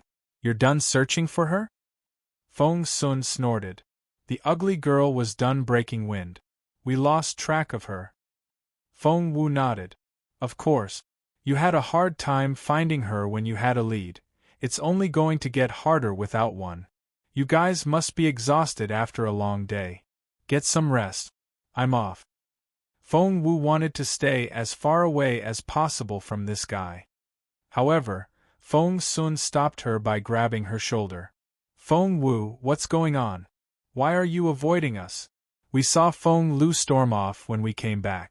Did she say nasty things to you? Or threatened you? Feng Wu said grumpily, Do you think she can intimidate me? Feng Sun didn't think so. Feng Wu might be a good-for-nothing with no spiritual essence, but she was exceptionally smart. Plus, her imposing manner alone was enough to scare Feng Lu off. Well, I admit that Feng Lu doesn't scare you now. But you do realize that ups and downs go hand in hand. You'll stay this way forever, while Feng Lu, although a mere level 5 spiritual master now, will advance in the future, and the only way is up for her. One day, she'll be able to annihilate you like she's crushing an ant. Chapter 141. The Flustered Feng Wu. Chapter 141. The Flustered Feng Wu. Feng Wu said in her head, "I'll stay this way forever?" Says who? She was already able to resume her cultivation now, and she had her master's divine blood of the phoenix. No one could predict how far she would go in the future. So? Feng Wu smiled at him. So, do you want to work for me as my personal chef? The Feng Manor will always welcome you and offer you food and shelter, said young Lord Feng with a smile. Feng Wu rolled her eyes. Feng Sun made another offer. Hey, don't roll your eyes. Is being my chef too petty a position for you? Fair enough. How about Boss Jun's personal chef, then? Feng Sun was so confident in himself that he was sure Feng Wu would say yes. She liked Boss Jun, didn't she? It was so obvious. Feng Wu rolled her eyes again. In your dreams. But why? Don't tell me that you're still dreaming of somehow becoming the wife of the crown prince and the future queen of the empire? Feng Sun stared at Feng Wu in disbelief. Now that's a real dream. No emperor has ever taken a good-for-nothing as a wife. Feng Wu's serious thought that if she were any less magnanimous, she would have exploded from what Feng Sun said. Am I not telling the truth? Feng Sun found her glare baffling. Feng Wu snorted. Why are you so sure that I'll stay this way? I'm telling you, tomorrow, I'll be a level 1 spiritual master. Feng Sun broke into laughter at those words. Patting Feng Wu's slim shoulder, he said, Fine, fine. Don't be pissed, but you'll never be able to cultivate again in your life. Spiritual essence has left you forever. Feng Wu smirked. What will you do if I become a level 1 spiritual master tomorrow? When Feng Wu refined that pill, even old man Ba didn't know that what she was refining was the 9 transformation spirit restoration pill. Even if he did, he wouldn't know that she had used the juice of the immortal spiritual fruit. Hence, if she could resume her cultivation, they might not necessarily make the connection between her and that immortal spiritual fruit. If you really can do that, I'll give you whatever you want. Feng Sun patted his chest and made a promise. You promise. I promise. What is said can't be retracted. Feng Wu then turned to leave. But at that moment, Feng Sun reached out and offered to help. Let me take those for you. No. Feng Wu shouted. Feng Sun rubbed his ears. He thought that the girl's shrill cry had ripped his eardrums. Fine, don't scream. Are you keeping some secret in those clothes? Feng Sun eyed the clothes in Feng Wu's arms curiously with his clear, bright eyes. Feng Wu took a deep breath. Calm down. You must keep calm. Before she could think of an excuse, a door to one of the rooms opened. Miss Wu, Granny Zhao, her beautiful mother's chambermaid, saw the clothes Feng Wu was holding and asked, What are those? Feng Wu made up an excuse right away. They were blown off the drying rack and got dirt on them. I was going to take them back and wash them again. Granny Zhao came toward Feng Wu in a hurry and reached out. Miss Wu, go keep the guests company. I'll take the laundry. Miss Wu, let me wash them for you. Feng Wu could have given them to Granny Zhao, but if the granny unwrapped the shawl here, Feng Wu would be dead before she knew it. Hence, Feng Wu declined with a smile. Granny Zhao, you're already so busy taking care of my mother, along with everything else. I knocked these clothes to the ground myself, of course I should wash them. Feng Wu had never felt this flustered. Chapter 142, Cultivation. Here we go. Chapter 142. Cultivation. Here we go. She could live with the fact that she had to keep an eye on Feng Sun and his people, but even Granny Zhao was somehow giving her a hard time now. Were there no decent people left in this world? Fearing that Granny Zhao would create more trouble, Feng Wu changed the subject right away. By the way, where's Mum? I haven't seen her. Miss Wu, have you forgotten? Madam needs to sleep for 2 hours every afternoon, Granny Zhao said with a smile.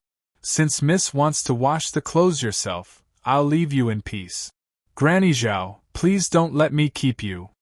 Feng Wu backed out of the courtyard, still holding her dress. She then darted off.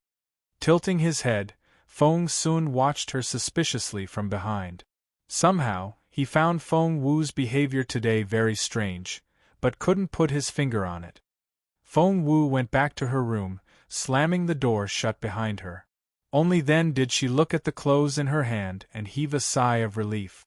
After taking a few deep breaths, Feng Wu sat down on the bed, crossing her legs and resting her palms on her knees. Her face remained impassive. Once she had cleared her mind of all unnecessary thoughts, she closed her clear, bright eyes. Feng Wu turned her sight inward and inspected her dantian. She saw a place of desolation that reminded her of a dry, cracked land. Using the spiritual essence of the 9 transformation spirit restoration pill, Feng Wu nourished the parched land. The cracks closed up as she worked her way through it. Time passed. Feng Wu was so absorbed in the process that she forgot all about the world outside. Her dantian was repaired in no time, but Feng Wu realized that spiritual essence was still rushing into her body. There was no better time than now to restart her cultivation. Right now, energy stirred in Feng Wu's mended dantian like a rippling pond. Formidable fire spiritual energy poured into Feng Wu and kept burning that water. Water and fire were naturally incompatible. But because spiritual essence was working as an intermediary here, the fire spiritual energy heated up her dantian, gradually creating a golden liquid. Feng Wu's dantian was like a fine porcelain bottle now. It was tiny, as thin as a pinky. Drip, drip. The golden liquid drizzled down so clearly that Feng Wu could hear the sound. Because of the size of her dantian, it was soon filled to the brim, and the golden liquid spilled over. Just then, there was a rumble. Her pinky-sized dantian shook violently. The golden liquid turned into a stream which flowed through all the energy channels in Feng Wu's body like a soaring dragon. When it reached the divine blood of the phoenix resting between her eyebrows, the golden liquid instantly looked much purer. The stream grew shorter as it flowed through her body. On the other hand, Feng Wu's internal energy channels began to glow with a faint golden light. The golden liquid vanished after completing its circuit, for it had been absorbed by Feng Wu's body. Her pinky-sized dantian had grown a little bigger. Feng Wu smiled a little. As expected, she wasn't a mere level 1 spiritual master. While her dantian was still undergoing its transformation, Feng Wu had realized that she had already become a level 2 spiritual master.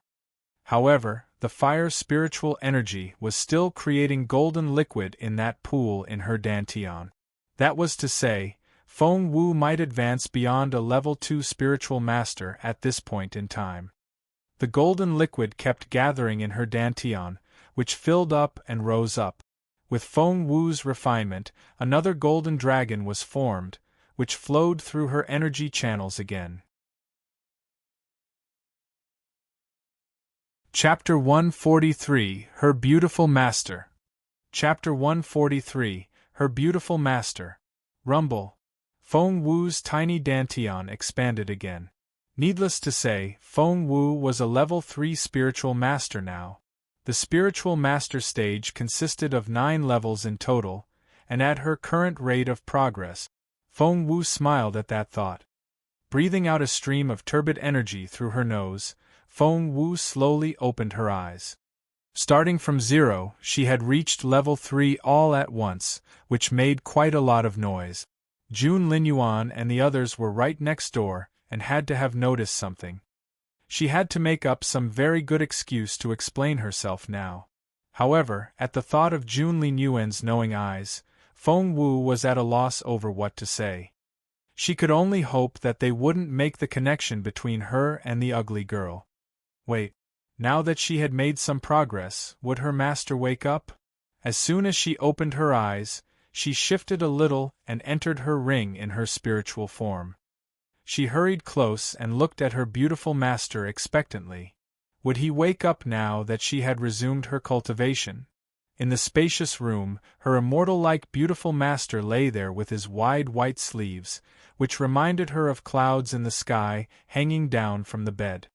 On that godlike face, which was as smooth as jade, his black eyes remained closed. His mouth didn't betray any emotion, which gave him a detached and lofty look. He was as stunning, handsome, and matchless as ever, but he remained asleep. She felt so defeated. Before she knew it, Feng Wu had pressed her hand to her chest. Her face drained of all color at the throbbing pain in her heart, and she almost collapsed. Master!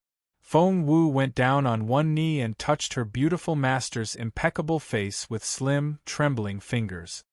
His skin was ice cold under her fingertip. Feng Wu took a deep breath, but still couldn't fight back the tears that welled up in her eyes. Seeing her master's lifeless face and realizing that he might never wake up from this coma, Feng Wu shut her eyes. She was overwhelmed with remorse, self-accusations, and fond memories.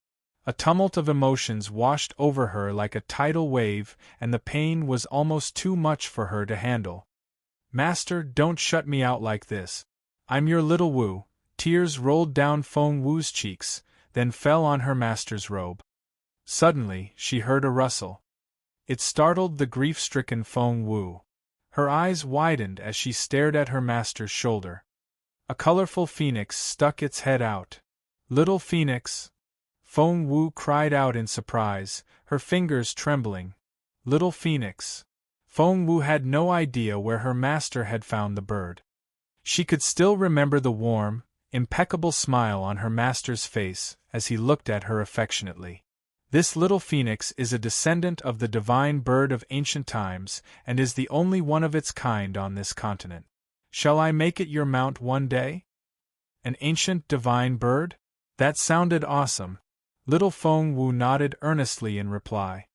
Hence, her master began to raise the colorful phoenix, tailoring it to Feng Wu's needs. In less than a year, the dull, lackluster little bird grew 7 beautiful tail feathers, and the ugly duckling turned into a pretty phoenix, not to mention improved so much in capability that it surpassed Feng Wu, which had been quite a hard blow to her. However, when her beautiful master went into a coma when Feng Wu was 8, the phoenix disappeared with him. Feng Wu had thought that the bird had left, but she now realized that it had gone into a coma together with her master. Chapter 144 How to Save My Master. Chapter 144 How to Save My Master. The bird flew around Feng Wu while staring at her in a proud and vexed manner. It then snorted and rested on her master's shoulder again, turning its back on Feng Wu. Little Phoenix, are you not going to talk to me anymore? Because the bird was a shared secret between Feng Wu and her master, Feng Wu was very glad to see it again. Master died because of you. I'm not talking to you. Resting its wings on its waist, Little Phoenix glared at Feng Wu. Those words were like a sharp blade stabbing into Feng Wu's heart. It was almost too painful for her to breathe. She lowered her gaze and trembled from head to toe. Feng Wu clenched her fists and looked at Little Phoenix earnestly with her bright, black eyes. Indeed, my master fell into a coma because of me, but I swear that I'll wake him up. You can't possibly do that. Little Phoenix glowered at Feng Wu. Do you have any idea how difficult that is? First of all, you'll have to. Feng Wu stared at Little Phoenix, waiting for it to finish what it was going to say. However, Little Phoenix waved its wings impatiently. Forget it. What's the point? You'll never be able to do it. So, you know how to wake my master up, don't you? You know. Who told you? My master? I don't care where you learned it, just tell me. Rushing to its side, Feng Wu picked Little Phoenix up with both hands and raised it over her head. With a stern look on its face, Little Phoenix said, "What level are you now?" Feng Wu said happily, "I'm a level 3 spiritual master already." Little Phoenix rolled its eyes. You make it sound like a level 3 spiritual master is something to brag about. With your petty cultivation level, I might as well be signing your death warrant if I tell you now. Although I don't like you anymore, Master will tell me off if you're dead. I won't do anything reckless, Feng Wu promised, raising both hands in the air. Little Phoenix didn't buy it. Feng Wu knew that despite its childish-sounding tone, the bird was very stubborn. If it chose to, it could make sure to never say a word, no matter how Feng Wu cajoled and threatened. At that thought, Feng Wu had no choice but to ask, "So, what level do I have to reach before you can tell me?" Little Phoenix said without hesitation. "Spiritual Elder." Feng Wu cried out, "Make it Spiritual Grandmaster. I'm only a level 3 Spiritual Master now, and I'll have to reach level 9 before I can break through to the Spiritual Grandmaster stage. It'll be really tough." Little Phoenix snorted haughtily. "So be it. Spiritual Grandmaster, then." Feng Wu said, "It's a deal. You'll tell me how to save my master when I become a Spiritual Grandmaster. There's no going back on your word." Little Phoenix cast a disgruntled look at Feng Wu. "You're getting struck by a thunderbolt even as we speak. Are you sure you still want to hang around here?" "A thunderbolt? What the heck?" Feng Wu was ready to leave when Little Phoenix reminded her arrogantly, "Don't forget to bring your concealing jade." She then recalled her old habit. In order to keep her cultivation level a secret, she would usually walk around with the concealing jade her master gave her, so that she could pose as a weakling and trick her opponents who let their guard down. Many fell for it. Feng Wu darted an appreciative look at Little Phoenix. Despite its reluctance to talk to her, the bird did care about her after all. After confirming it repeatedly with Little Phoenix, Feng Wu left the ring and went back to her own body. Her bright, clear eyes snapped open. Feng Wu immediately realized that something wasn't right. What happened? She was surrounded by darkness and couldn't even make out her own fingers. Chapter 145. I'm not going to the Imperial Capital. Chapter 145. I'm not going to the Imperial Capital. She was covered in layer upon layer of debris, which was packed tightly around her without letting any light in. It felt as if she had been buried alive. Meanwhile, she could hear her beautiful mother's anxious wails. Xiao Wu, are you all right?" Feng Lu held onto the beautiful lady and feigned a caring tone. "Auntie, things like this happen. The thunderbolt came out of the blue and of all the rooms, it just happened to hit Feng Wu's. It collapsed right away. Even if the thunderbolt didn't kill her, the bricks would surely have crushed her to death. Crying won't change anything." She might be trying to console Feng Wu's mother, if she could hide the satisfaction in her tone. Frightened, the beautiful lady burst into tears. With a sudden burst of energy, she shoved Feng Lu to the side and stumbled toward the pile of ruins. She tripped halfway there, but she immediately scrambled to her feet and went on running. Feng Wu couldn't bring herself to see her mother in such a distraught state. She rose to her feet right away. Crumble. Broken bricks and tiles rolled down the pile as she stood up. Everyone turned their eyes in her direction at the noise. Their eyes widened as they saw a figure walk out of the debris. Her face was stunning. Her expression was undisturbed. The look in her eyes was as calm as ever. Xiao Wu, the beautiful lady, was worried sick. Holding on to Feng Wu with her slender fingers, she couldn't stop trembling. "Xiao Wu, what are we going to do? Your room was destroyed by lightning." "Mum, I'm fine." Feng Wu didn't know whether to laugh or cry. Seeing that her mother's face was smudged with dirt, she gently wiped her face clean. After rubbing the beautiful lady's shoulders softly to calm her down, Feng Wu turned her gaze on Feng Lu. Feng Lu's stomach lurched when their eyes met. What was going on?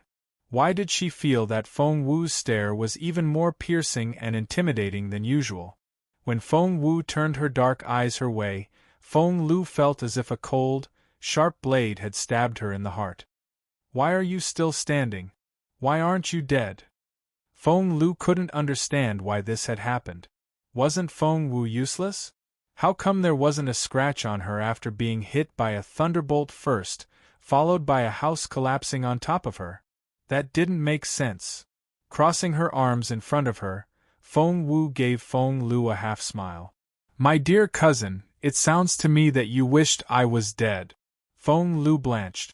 Before she could say another word, Feng Yiran came in with a frown and said impatiently, Are you done packing? We're leaving in 2 hours. Leaving? Where to? Feng Wu narrowed her eyes and stared at Feng Yiran. Feng Yiran also recognized the change in Feng Wu's gaze. However, he was too concerned with their departure to ponder it. He replied in a cold voice, To the imperial capital, of course. Who's going? Feng Wu squinted at him. Feng Lu gloated. What's going on with you tonight? Don't you know that the crown prince has left? Jun Linyuan and the others are gone? Feng Wu still hadn't figured out what excuse to give those people and was greatly relieved to hear the news. That's right. They left before daybreak, and His Royal Highness took the time to talk to me before he left. Why, didn't he say anything to you? Chapter 146, To Our Boss June, That Girl Is. Chapter 146, To Our Boss June, That Girl Is. It didn't take a genius to see that Feng Lu was showing off. That only settled Feng Wu's mind further. Go pack. You only have 2 hours.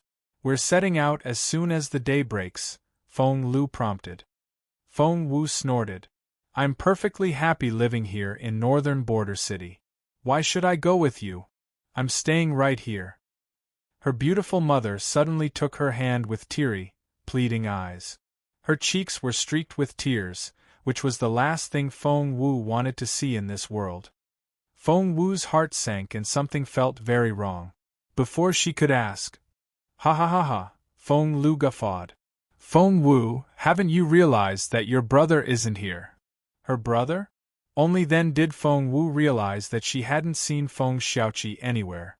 With his restless temperament, he would have been the first to run out at something as big as a collapsed house. Wait. Feng Wu took her mother's hands and looked into her beautiful eyes. Mum! The beautiful lady's eyes swam with tears, and she started crying before she could speak. Ha ha ha, Feng Lu went on laughing. Jun Linyuan took your brother. He took Feng Xiaoqi to the imperial capital. Ha ha! Feng Wu's heart sank. Jun Linyuan took Feng Xiaoqi? Why? Thinking back to Jun Linyuan's indecipherable expression and his knowing look, Feng Wu was utterly frustrated. What did the guy want? Feng Lu darted Feng Wu a distasteful glance. Anyway, we're leaving in 2 hours. Brother and I will tie you up and escort you to the imperial capital even if you don't want to. Suit yourself.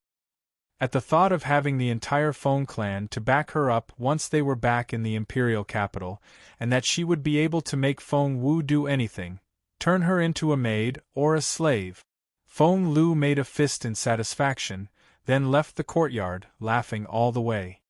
Feng Wu furrowed her fine eyebrows. Her beautiful mother looked around to make sure that Feng Lu was really gone. She then took a letter out of her sleeve and stuffed it into Feng Wu's hands. Lowering her voice, she said gingerly to Feng Wu, I hid it well. No one took it away. Feng Wu rubbed her beautiful mother's glossy black hair affectionately, then unfolded the letter. It was from Feng Sun.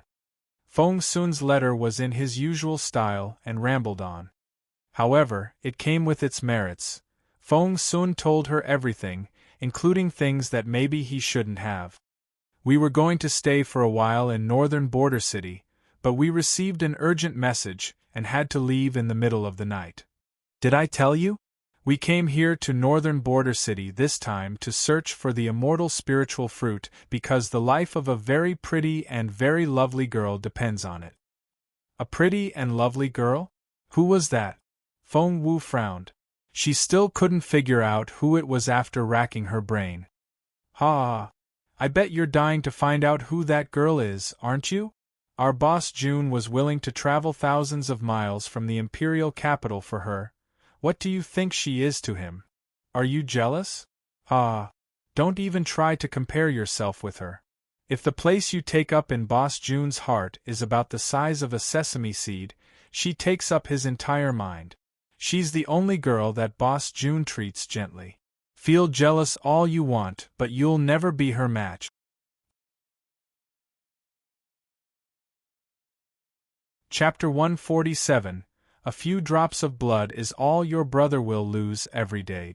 Chapter 147. A few drops of blood is all your brother will lose every day. Feng Wu was speechless.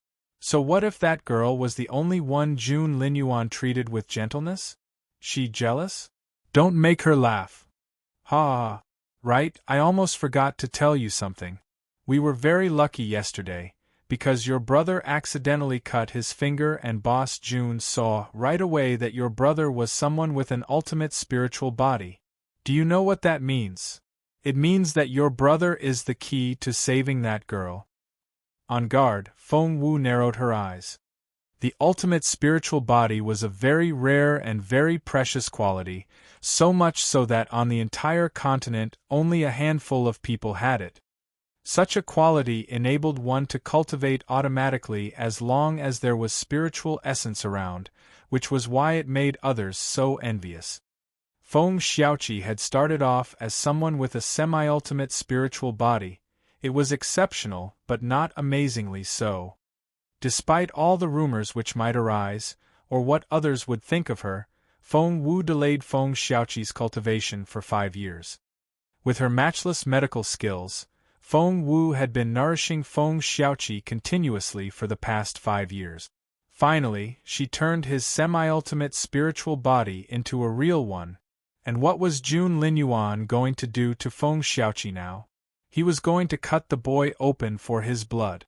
If they somehow destroyed Feng Xiaoqi's gifts, Feng Wu swore that she would kill them all. Other people said that because Feng Wu was useless, she was so jealous of Feng Xiaoqi that she had stopped him from cultivating in order to make him as useless as she was. But in fact, no one knew how much Feng Wu had invested in her brother. Since you were sleeping, we didn't want to wake you up. We took your brother with us back to the imperial capital. Feng Wu smirked. They didn't want to wake her up? They had decided to act first and report afterward because they knew she wouldn't allow it. As a matter of fact, Feng Wu had guessed part of the truth. Feng Sun indeed found Feng Wu a little intimidating. Don't worry. A few drops of blood is all your brother will lose every day. He'll live. Plus, Boss June will owe him a very big favor. That'll be such a great honor for you all. Aren't you glad for your brother? Ha ha. Enough with the ha-has already. If Feng Sun was here, Feng Wu would so smash an iron pan on his head. A few drops of blood every day? What kind of charlatan had come up with such a lousy idea? Feng Wu felt like punching someone. Xiao Wu, her beautiful mother, was eyeing her earnestly. Feng Wu said to Granny Zhao by her mother's side, "Please pack my mum's things. We're leaving for the imperial capital ASAP." Granny Zhao nodded. Wait, where's Qiuling? It finally occurred to Feng Wu that she hadn't seen her chambermaid Qiuling anywhere. Ever since Frozen Forest, Feng Wu's mind had been all over the place. She had devoted all her energy toward evading Feng Sun and the others that she had forgotten about Qiuling. Granny Zhao said, Miss Feng Lu locked Qiuling up in the woodshed and wouldn't let us give Qiuling any food. She said she'd starve Qiuling for 3 days. Feng Wu glared at her. Why didn't you tell me earlier? Granny Zhao gave her a bitter smile. Miss, you've been so busy these days that I never got around to tell you. Plus, with His Royal Highness here. Rest assured, Mississippi. I've been sneaking food in to Qiuling. She wouldn't have starved. Feng Wu knew that Granny Zhao had kept it from her for her own good. The old maid didn't want Feng Wu to start another row with Feng Lu over Qiuling again. I'll get her out. Feng Wu went to the woodshed in a hurry. Qiuling was fast asleep when Feng Wu entered. She heaved a sigh when she saw that there wasn't a scratch on Qiuling's face, and that she didn't look emaciated. Moonlight poured in like water through the window. She could make out Chilling's face, which still looked troubled in sleep.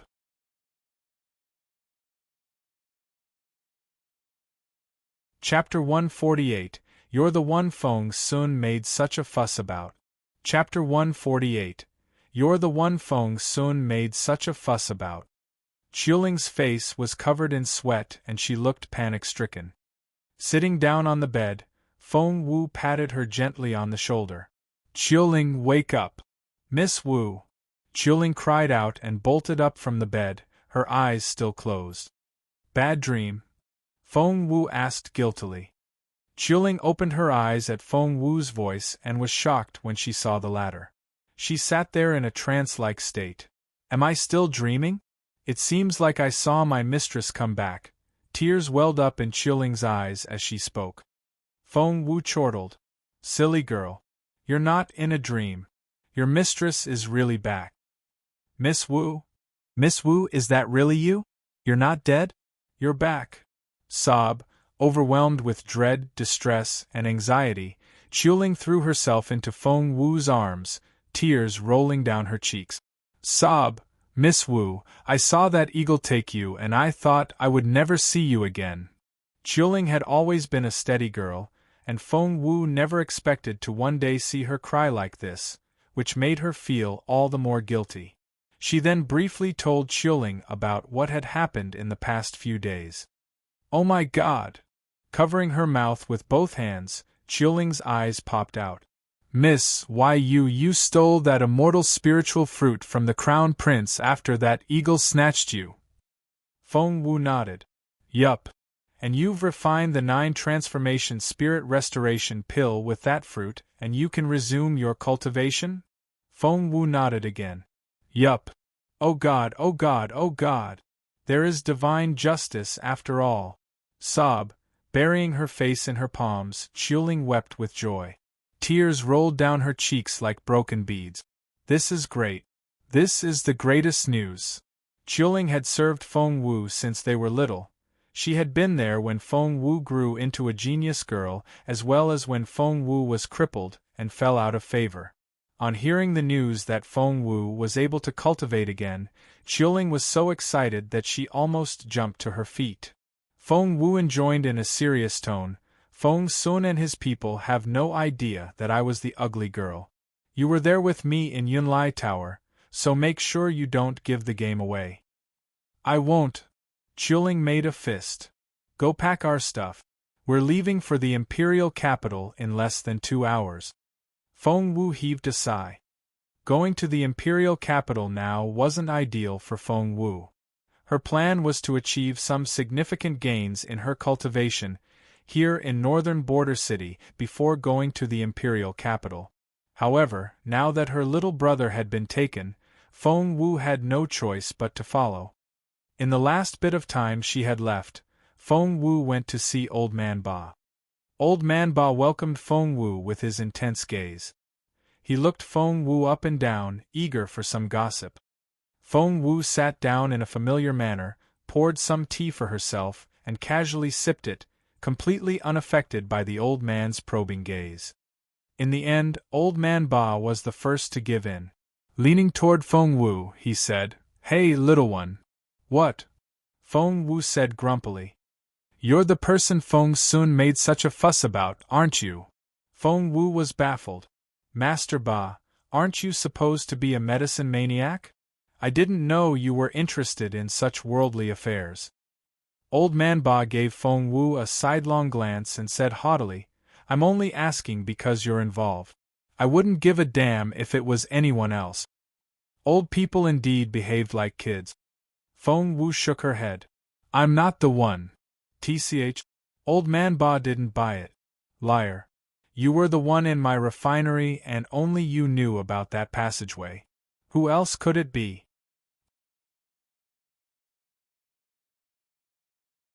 Chapter 149. I can't cultivate? Says who? Chapter 149. I can't cultivate? Says who? Feng Wu gave Old Man Ba a half-smile. Tell me this. Who was the person that welcomed Jun Linyuan into the refinery and tried to introduce me to them?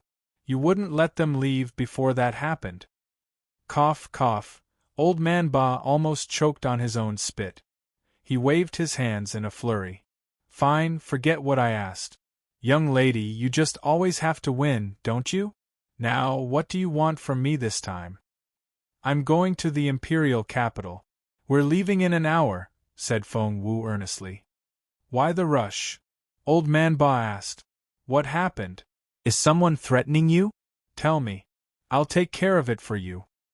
Yes. Jun Linyuan. Feng Wu snorted. Cough, cough. Old Man Ba almost choked on his own spit again.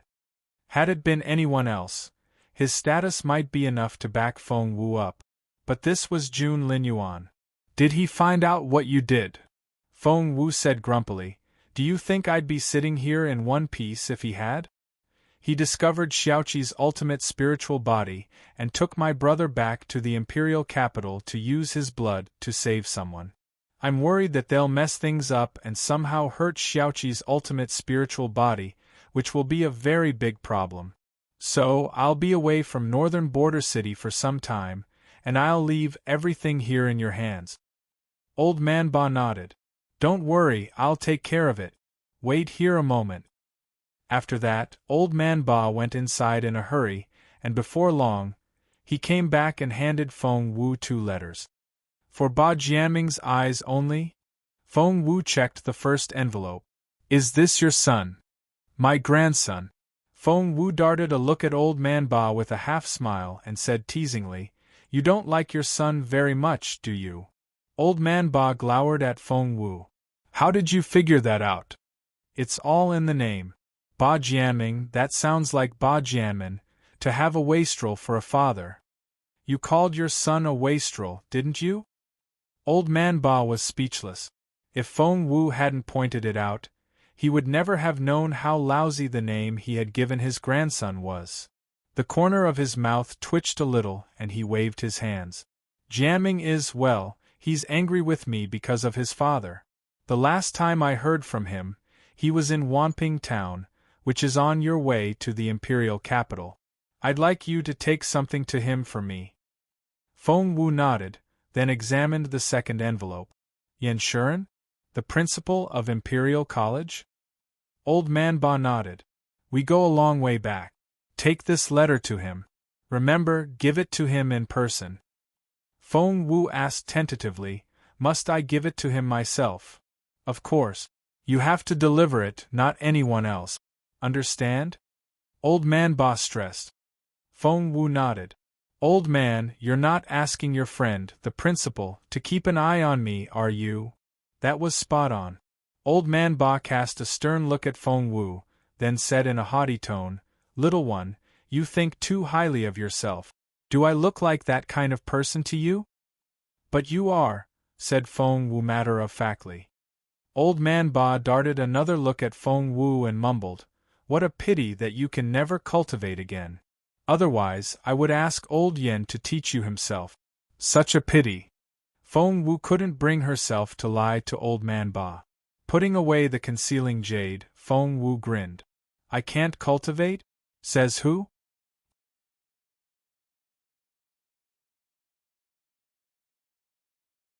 Chapter 150. I got struck by thunder, I suppose? Chapter 150.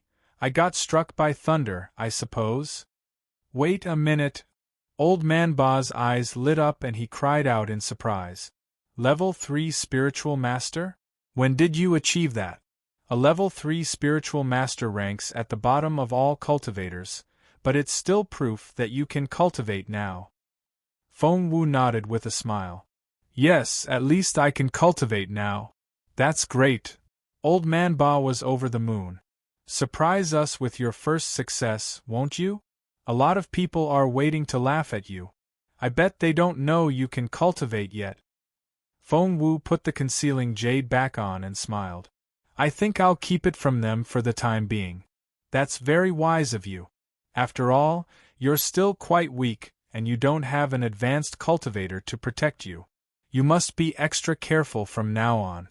What do you think they'll do to you if they find out that you can cultivate again? Old Man Ba said anxiously. Luckily, you have my letter for old Yen. Go to him and ask for his protection as soon as you get to the imperial capital. He won't cast you aside. As for your Feng clan, well, I won't expect anything from them if I were you. Count yourself lucky if they don't dupe you, let alone protect you. Feng Wu took Old Man Ba's words to heart. The principal of Imperial College held a very prestigious status in the Junwu Empire. Feng Wu had only met the man once, even when she had still been the genius girl. Grandpa Ba, Feng Wu began to speak. She knew that the old man had found her a very powerful patron. Old Man Ba found sentimental moments like these very icky. Waving his hand, he said impatiently, I would never have bothered to do such a thing for you if it wasn't for Jun Linyuan's pursuit. Make sure no one finds out. You're dead if Jun Linyuan discovers that you did it. Understand? Yes, of course. I will. Feng Wu nodded right away. She had thought about leaving things to chance and didn't think it would be a big deal if Jun Linyuan found out what she had done. But she had stopped thinking that way after Feng soon told her that Jun Linyuan had traveled all the way out here to find the medicine to save the girl he cared the most for in this world. If Jun Linyuan found out that Feng Wu was the thief who had stolen his immortal spiritual fruit, she would lose a lot more than a few drops of blood. The guy would probably simply carve her heart out. Feng Wu shuddered at the thought. Old Man Ba came back to his senses at that moment and looked suspiciously at Feng Wu. Speaking of which, little one, why is it that you can cultivate again? Feng Wu was quick to react and came up with a ready answer. I have no idea. Maybe it was because of that thunderbolt yesterday. I was struck, then got my abilities back. Old Man Ba rolled his eyes at her. You're lying your ass off, little thing. I can tell right away that it was because of that immortal spiritual fruit. Why did you even ask then? Feng Wu glowered at Old Man Ba. The old man had guessed it all along.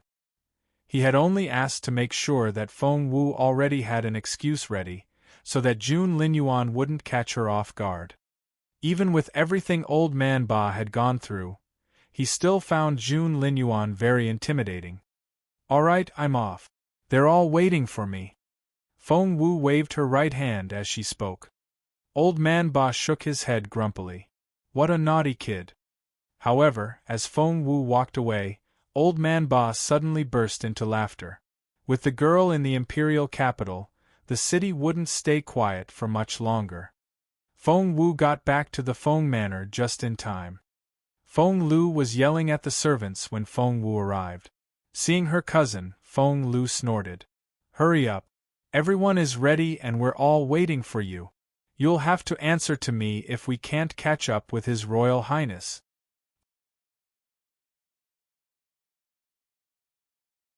Chapter 151 The Imperial Capital is a City of Trouble.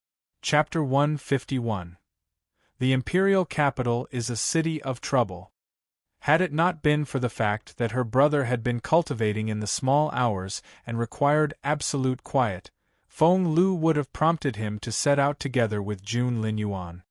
Feng Wu didn't take many people with her this time. The only servant she had was Chioling, her chambermaid. And the beautiful lady only took her own chambermaid, Granny Zhao. Other than the two maids, there was also Uncle Chiu, the steward/guard that had been with Feng Wu for a very long time. Feng Wu was used to keeping all her important belongings in the ring, and she had little to pack. However, her beautiful mother was taking out case after case of clothes, which made Feng Wu stare with an open mouth. There are so many of them. Seeing that Feng Wu was looking in their direction, Granny Zhao said in a hurry, as if she had just found her savior, Madam wants to take all her clothes and ornaments back to the imperial capital, but how are we going to fit all these cases? There were at least over a dozen eaglewood chests. Biting her lower lip, the beautiful lady was all puppy-eyed and pitiful.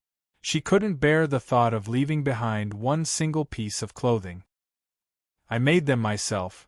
Her glistening eyes were as clear and innocent as a fawn's, waking up all of Feng Wu's motherly instincts. Feng Wu gave in right away. All right. We'll take them all. Everything.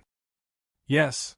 The beautiful lady smiled through her tears and her face was as radiant as the morning sun. The corner of Granny Zhao's mouth twitched a little, and she didn't know what to say. No one took so many chests when traveling, for it was simply too inconvenient. She had never met another daughter that doted on their mother like Miss Wu here did. Feng Lu and Feng Yiran exchanged looks as the big chests were taken out of the rooms. It seemed that Feng Wu had accumulated quite some wealth during her 5 years living here in northern border city. Once they were back in the imperial capital, ha! Feng Lu would never have guessed that the chests contained nothing of real value, but only the beautiful lady's clothes. After Feng Lu's incessant nagging, everyone finally got into their carriages and were ready to depart. Feng Yiran and Feng Lu's carriage went first, followed by their guards. Feng Wu and the others from the old manor were at the rear of the procession. That was to say, Feng Yiran's men were only responsible for the safety of the brother and sister. They wouldn't give a damn if anything happened to Feng Wu and the others.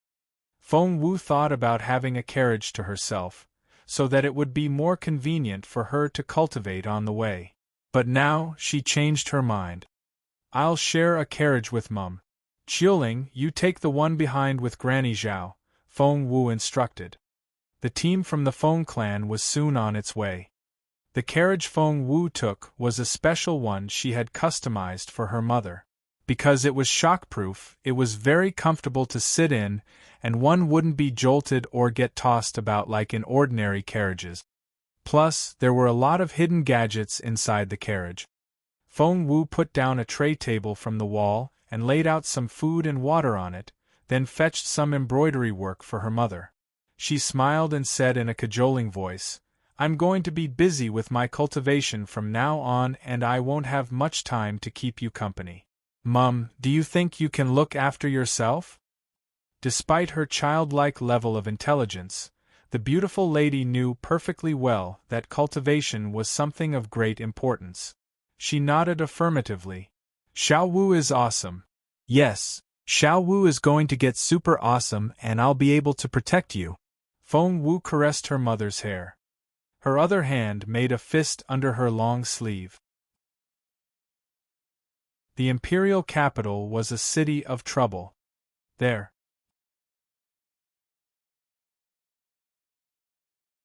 Chapter 152, She Had to Be Strong. Chapter 152, She Had to Be Strong. Those who coveted her brother's ultimate spiritual body were there, and those who drooled over her mother's beauty, and those who had destroyed her true phoenix blood, and those who had driven her master into a coma. She had to be strong. That was her only option. Feng Wu took a deep breath, then sat down with her legs crossed. With the sway of the carriage, she was soon absorbed in her cultivation. She reached level 3 yesterday, and was curious to see if she could level up yet again today. As she inhaled, the spiritual energy in the surrounding air rushed toward her. Between her eyebrows, the drop of divine blood of the phoenix from her master glowed with a faint red light. 3 concentric circles of light appeared around the divine blood of the phoenix, resembling the growth rings of a tree. The abundant spiritual energy surrounded Feng Wu, seeping into her body through all her orifices. Clashing against the water in Feng Wu's dantian, the spiritual energy of fire flickered like streaks of lightning.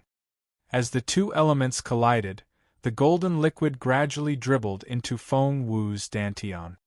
Drip, drip, drip.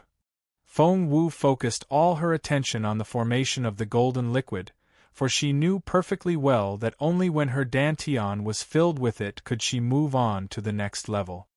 There was still a long way to go and she had only just started. The liquefaction into this golden liquid was a long and dull process. Moreover, it was painful and torturous. Each drop of the golden liquid was the result of a collision between fire and water, and each collision drove a sharp pain through Feng Wu like a stabbing dagger. Feng Wu let nothing show on her face, apart from the sweat that rolled down her cheeks. The level of the golden liquid rose in her dantian, filling it up to a quarter, half, 3/4. Feng Wu's clothes were soaked and she looked like she had been thrown into the water. At the same time, in the front carriage, Feng Lu beckoned at Feng Yiran, who was riding a horse. Feng Yiran frowned, but still went up to her. Before he could ask, Feng Lu said, "Brother, I need to talk to you right now. It's important." "What is it?" Feng Yiran was still frowning. "It's about Feng Wu." Feng Lu lowered her voice. Feng Yiran gave it some thought before dismounting from his horse and getting into the carriage. Cut to the chase. It was inappropriate for a brother to stay in a carriage alone with his sister. "Brother," wrapping her arms around her knees, Feng Lu looked up at Feng Yiran, her eyes twinkling. "Do you think it's a good idea to have Feng Wu back in the imperial capital? What do you have in mind?" Feng Yiran answered with a question. Feng Lu brought up what had been on her mind this entire time. "Brother, I think bringing Feng Wu back alive will only do us harm.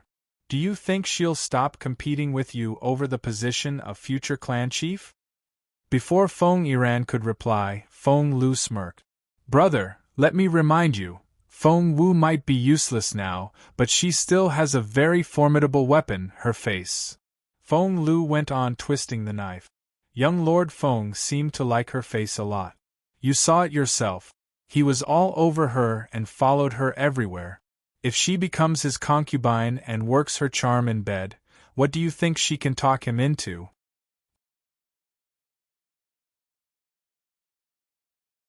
Chapter 153 Deserted. Chapter 153 Deserted. Feng Sun wasn't without friends. The guy was backed by Jun Linyuan, the crown prince. Feng Yiran recalled what happened in the Feng manor previously and had to admit that his younger sister here did have a point. Feng Lu watched him closely. Seeing the frown on his face, she knew that Feng Yiran was wavering. Hence, she clenched her fists and grabbed the opportunity. "Brother, do you think your relationship with Feng Wu will somehow be mended one day?" Feng Yiran shook his head without hesitation. In order to compete for the position of future clan chief, Feng Yiran had once done something to betray both Feng Wu and the entire Feng clan. There was no fixing his relationship with Feng Wu, for she would kill him if she ever found out what he had done. Feng Lu went on driving the wedge between Feng Yiran and Feng Wu. "And there's more, brother. You have to admit that many influential people have interesting notions about Feng Wu's pretty mother. If they were cornered somehow, what do you think they'll do?" Feng Yiran's frown grew bigger. "I can see that now." An exhilarated look flickered in Feng Lu's eyes. "So, how about we do it now?" She gestured with her hand, drawing her fingers across her neck. Feng Yiran was still frowning. "Ah Lu, have you forgotten what I taught you?" "I haven't. You told me not to do it myself, but to let others do it for me, right? I remember that." Feng Lu lowered her voice. "On our way here, didn't we run into a pack of obsidian wolves?" Feng Lu whispered something in Feng Yiran's ear, then looked at him eagerly. "Brother, what do you think? It'll be an accident no one could have anticipated. Even if young Lord Feng wants to take revenge afterwards, he'll have to vent his rage on those obsidian wolves, wouldn't he?" Feng Yiran gave Feng Lu a look. "I see you've learned a few things. That's because I have a good teacher." Feng Lu raised her chin proudly. "Good. I'll leave it to you then." A cold light flickered in Feng Yiran's eyes. He had made plans to get rid of Feng Wu before they reached the imperial capital. Since Feng Lu had offered to shoulder the task herself, Feng Yiran was more than willing to hand over that burden.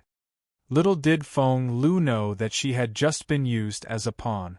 Accepting the task in excitement, she shot a meaningful glance at Kaiwe, her maid. A plot against Feng Wu took shape. Feng Lu didn't carry it out right away, for it required the perfect timing and favorable geographical conditions. They had been traveling for over a week when a little before dark one day, Feng Lu finally exploded. Jumping out of her carriage, she rushed to the rear of the team on horseback and whipped the side of Feng Wu's carriage hard. Smack! The carriage swayed violently and almost tipped over. The beautiful lady was hungry. She was about to wake Feng Wu up, but the noise frightened her. Feng Lu's angry voice came from outside. Why are you people so slow? Don't you know we're in a rush? Feng Wu was cultivating and had closed all her 5 senses to the outside world. Hence, she heard none of what Feng Lu said. Intimidated, her mother widened her eyes, with no idea how to react. Feng Lu then whipped Uncle Chiu, who was driving the carriage. She said with a smirk on her face, "Drive as slow as you want then. We're going at our own speed." After that, Feng Lu put away the whip and galloped back on her horse. A moment later, the beautiful lady heard the sound of thundering hooves in the distance. Uncle Chiu panicked when he saw those traveling in the front speed off. He waved and cried out, "Hey! Wait for us! Wait!" However, they acted as if they didn't hear him at all and were soon out of sight. Uncle Chiu looked frightened. "We've already entered Death Valley. What are we gonna do now? Death Valley after dark is..."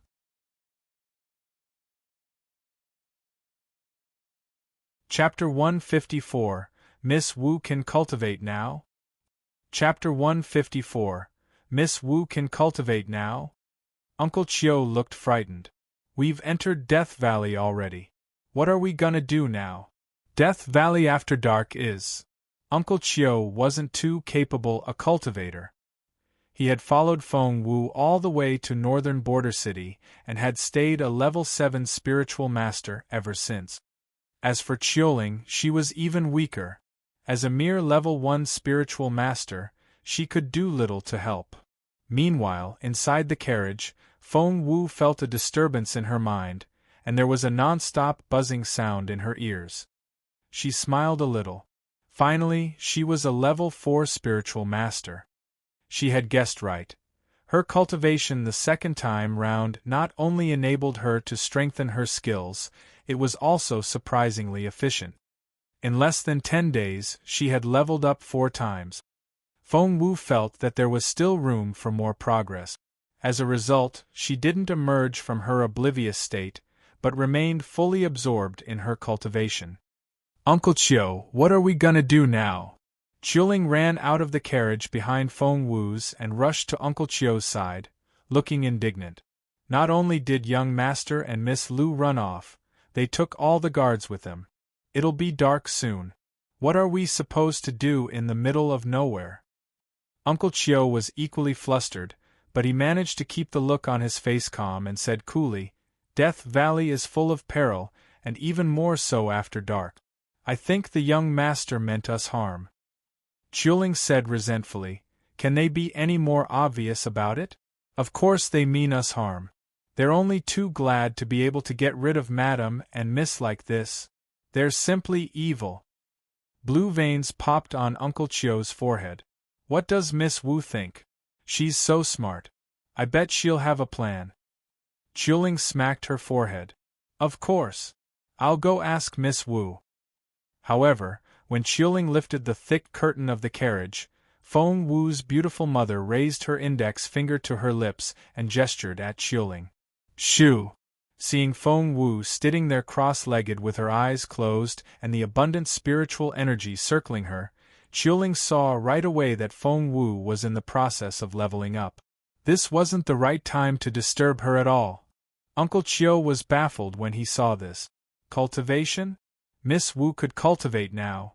Because Feng Wu was wearing her concealing jade, Uncle Chiu couldn't tell what level Feng Wu was at. However, the fact that she could cultivate again was enough to make Uncle Chiu wild with joy. "Miss Wu has resumed her cultivation? Our Miss Wu is a cultivator again?" Rapturous, Uncle Chiu took Chiuling by the arm with wide eyes. "Is it true?" The excitement also brought tears to Chiuling's eyes, and she nodded solemnly. "Yes. Miss Wu can cultivate now. In the foreseeable future, she'll be so amazing that all those people in the imperial capital will never see her the same way again." "Good. This is great. Great." Tears of excitement streaked Uncle Chiu's cheek. "I have no regrets even if I die here today. He had been with Feng Wu since she was little. He had been there when her fame reached its peak and when she fell. How could he not be exhilarated when he found out that Feng Wu could cultivate again? However, at that moment, the sonorous and resentful howls of wolves came from the mountains of Death Valley. Aru! Uncle Chiu and Chilling exchanged looks, and both saw fear in each other's eyes.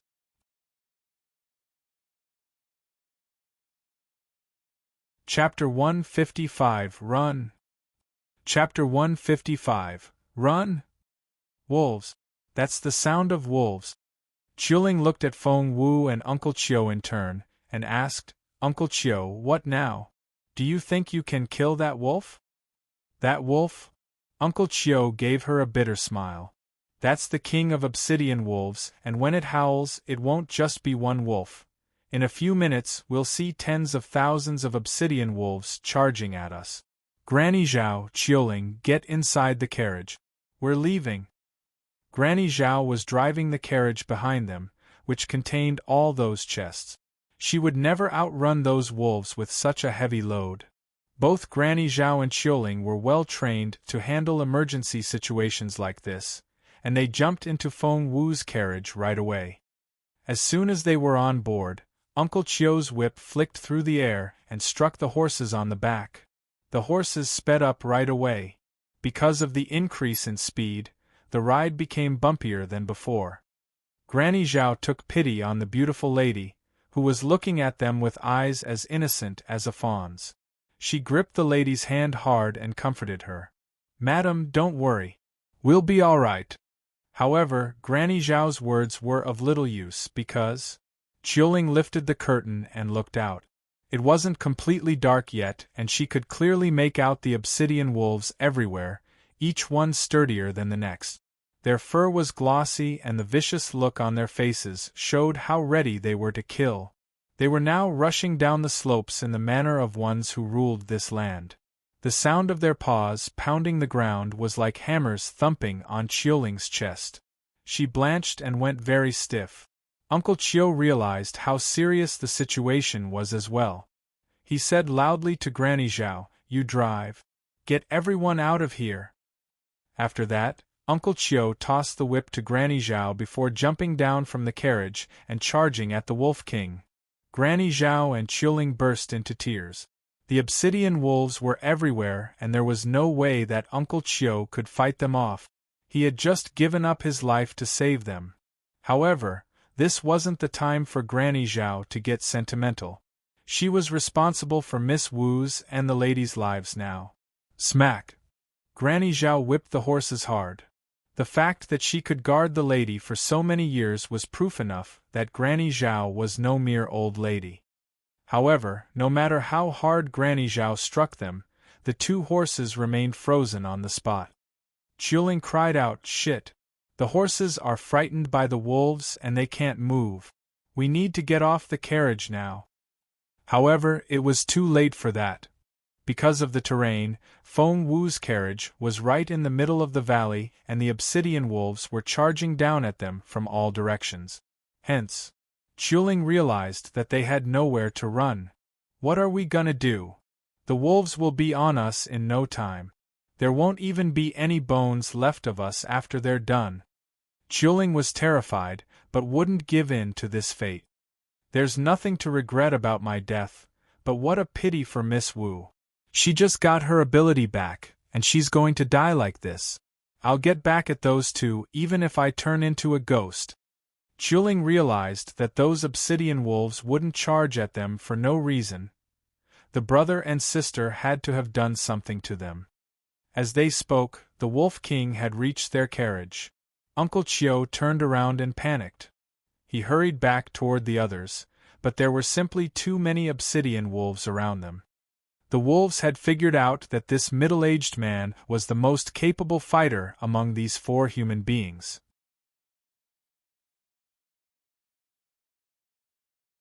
Chapter 156 Gloating over their plight. Chapter 156 Gloating over their plight. Kill him and they would win the battle. Hence, hundreds of obsidian wolves attacked Uncle Chiu all at once. Right now, Feng Wu was still absorbed in her cultivation. In her oblivious state, she had no idea what was going on outside. She frowned at that moment. The golden liquid had almost filled her dantian, but she couldn't get it to travel through her energy channels no matter what. Hence, she couldn't push herself through to level 5 of Spiritual Master. Feng Wu was well aware of the fact that cultivation was always closely linked to real combat. She was already considered remarkably talented to be able to rise to level 4 without engaging in any real combat. So, what she needed now was to find someone to fight. Feng Wu sighed with resignation. She finished her cultivation. As soon as she opened her eyes, she saw Chuling throw herself at her while crying out. An enormous obsidian wolf then stuck its head into the carriage. Feng Wu frowned at the sight. Without thinking, she pulled Flaming Sword, her old weapon, out of the ring, and jabbed it into the wolf's fierce-looking mouth. Roar! The obsidian wolf flew back out, blood spilling out of its mouth. There. Feng Wu patted Chuling on her head. What a gallant girl! She had shielded Feng Wu with her own body when an obsidian wolf charged at her. To say that Feng Wu was moved was an understatement. Miss, you're awake? Sob, there are so many of them. What are we gonna do? Inside the carriage, Chuling wasn't the only one panicking. So were Granny Zhao and the beautiful lady. Feng Wu had no time to think. The only thing she said was, "Great timing." Great timing? Chuling's mouth fell open. They were going to die and her mistress called it good timing. A little while ago, on a mountain peak, a teenage boy and a teenage girl sat on a horse each, side by side. The girl was slim and the boy sturdy. They were none other than Feng Lu and Feng Yiran. Seeing the surrounded carriage down in the valley, Feng Lu smirked. If Feng Wu can still escape this somehow, I'll eat all the grass in the valley. Watching the fight down below, the look on Feng Yiran's face was indecipherable. He then turned to Feng Lu. Happy? Feng Lu arched an eyebrow. You bet. Who the hell does Feng Wu think she is? How dare a good-for-nothing like her behave so arrogantly around me? It's time for her to pay. She should have died 5 years ago. The past 5 years were already a bonus that she should never have earned. Feng Yiran smiled a little. You've been living in Feng Wu's shadow since you were little. If you can let your true self out by killing her, her death is worth all the trouble. Feng Lu gloated and turned her gaze to Uncle Chiu. What a pity! If he hadn't insisted on following Feng Wu to northern border city, he wouldn't have stayed at this level. Uncle Chiu wasn't the only one. There were also Granny Zhao and Chuling. All those who stuck with Feng Wu would die miserable deaths. Let's go. As the obsidian wolves closed in on the carriage, Feng Yiran turned his horse around and left first. Feng Lu wanted to see Feng Wu get killed. But since her brother had left, she followed suit. Right after Feng Yiran and Feng Lu disappeared from the mountain, Feng Wu opened her eyes. Holding the sword in her right hand, she dashed out of the carriage.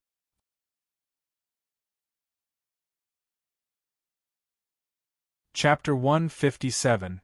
I've been waiting for this. Chapter 157. I've been waiting for this. The two things occurred only a second apart. That 1 second was enough for Feng Lu and her brother to regret it for the rest of their lives.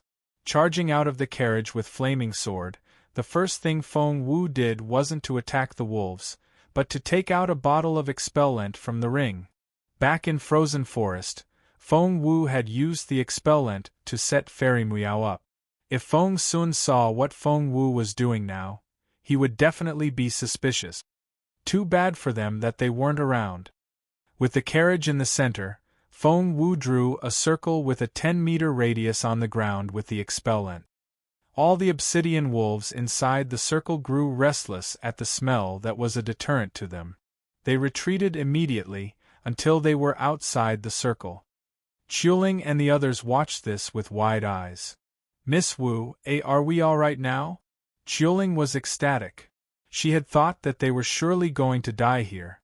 As it turned out, A few drops of the dark liquid which her mistress had taken out was enough to draw a safe circle among all the wolves. Before Feng Wu could reply, she heard a scream from a short distance away. It was Uncle Chiu. There was no time to waste. Feng Wu told Xiuling, "Stay in the carriage. I'll be right back." After that, Feng Wu rushed in Uncle Chiu's direction with her flaming sword. First stance of flaming sword, merciless stars. Despite being a mere level 4 spiritual master, Feng Wu was light-footed and very nimble. As soon as she struck out with merciless stars, the head of the obsidian wolf that had taken Uncle Chiu by his throat was severed from its body. However, these obsidian wolves were as fierce as rumored. Even with its head chopped off, the wolf's fangs still dug deep into the flesh at the back of Uncle Chiu's neck. The sharp teeth glinted coldly in the moonlight. Turning around, Uncle Chiu saw Feng Wu and his pupils contracted. "Miss Wu, run. Don't waste your time saving me. Just leave." Seeing the blood that covered Uncle Chiu's face, Feng Wu saw that he was severely injured and couldn't hold on much longer. She immediately scattered more than half of the repellent in the air. The obsidian wolves hated the repellent more than anything else. At the smell, the ferocious wolves stumbled back. Feng Wu seized the opportunity to grab Uncle Chiu by the arm as she quickly dragged him into the safe circle. Granny Zhao was Uncle Chiu's wife, and she almost passed out when she saw all the blood on Uncle Chiu. Feng Wu handed Granny Zhao a white bottle and some red pills. "Pour the white one over his wound and feed the red one to him. Quickly." Yes. Now wasn't the time to pass out. Granny Zhao immediately treated Uncle Chiu's wound as told. Meanwhile, Feng Wu examined the wolves outside the circle with a grim look on her face. This was a little different from last time. Because Jun Linyuan had been there back then.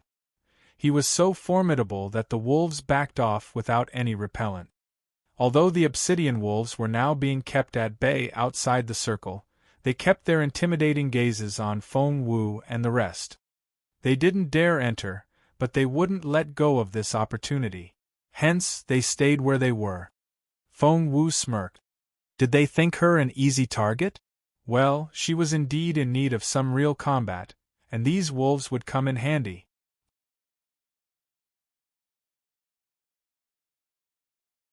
Chapter 158 Punching Bags. Chapter 158 Punching Bags. Looking at the wolves, Feng Wu smiled. You guys came at just the right moment. Because she lacked real combat, she was stuck at level 4.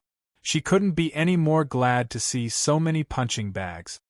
Hence, Feng Wu looked over her shoulder and told Xiuling, "I'm leaving my mother and Uncle Chiu in your hands." Xiuling looked at Feng Wu in confusion.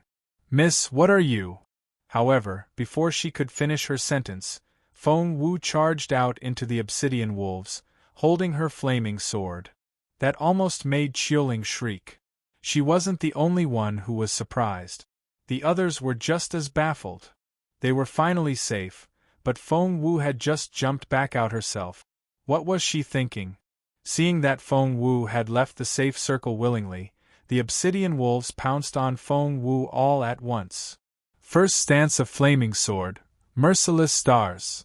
It was her master who had taught her this sword art of flaming sword, and the sword itself had been forged under her master's instructions by the best alchemists and according to Feng Wu's qualities. The blade created a silver arch in the air as Feng Wu exhibited merciless stars. Whoosh! A wolf was thrown into the air, and when it fell to the ground, its entrails spilled out of a 50 centimeters gash in its abdomen. It was dead before its giant body hit the ground.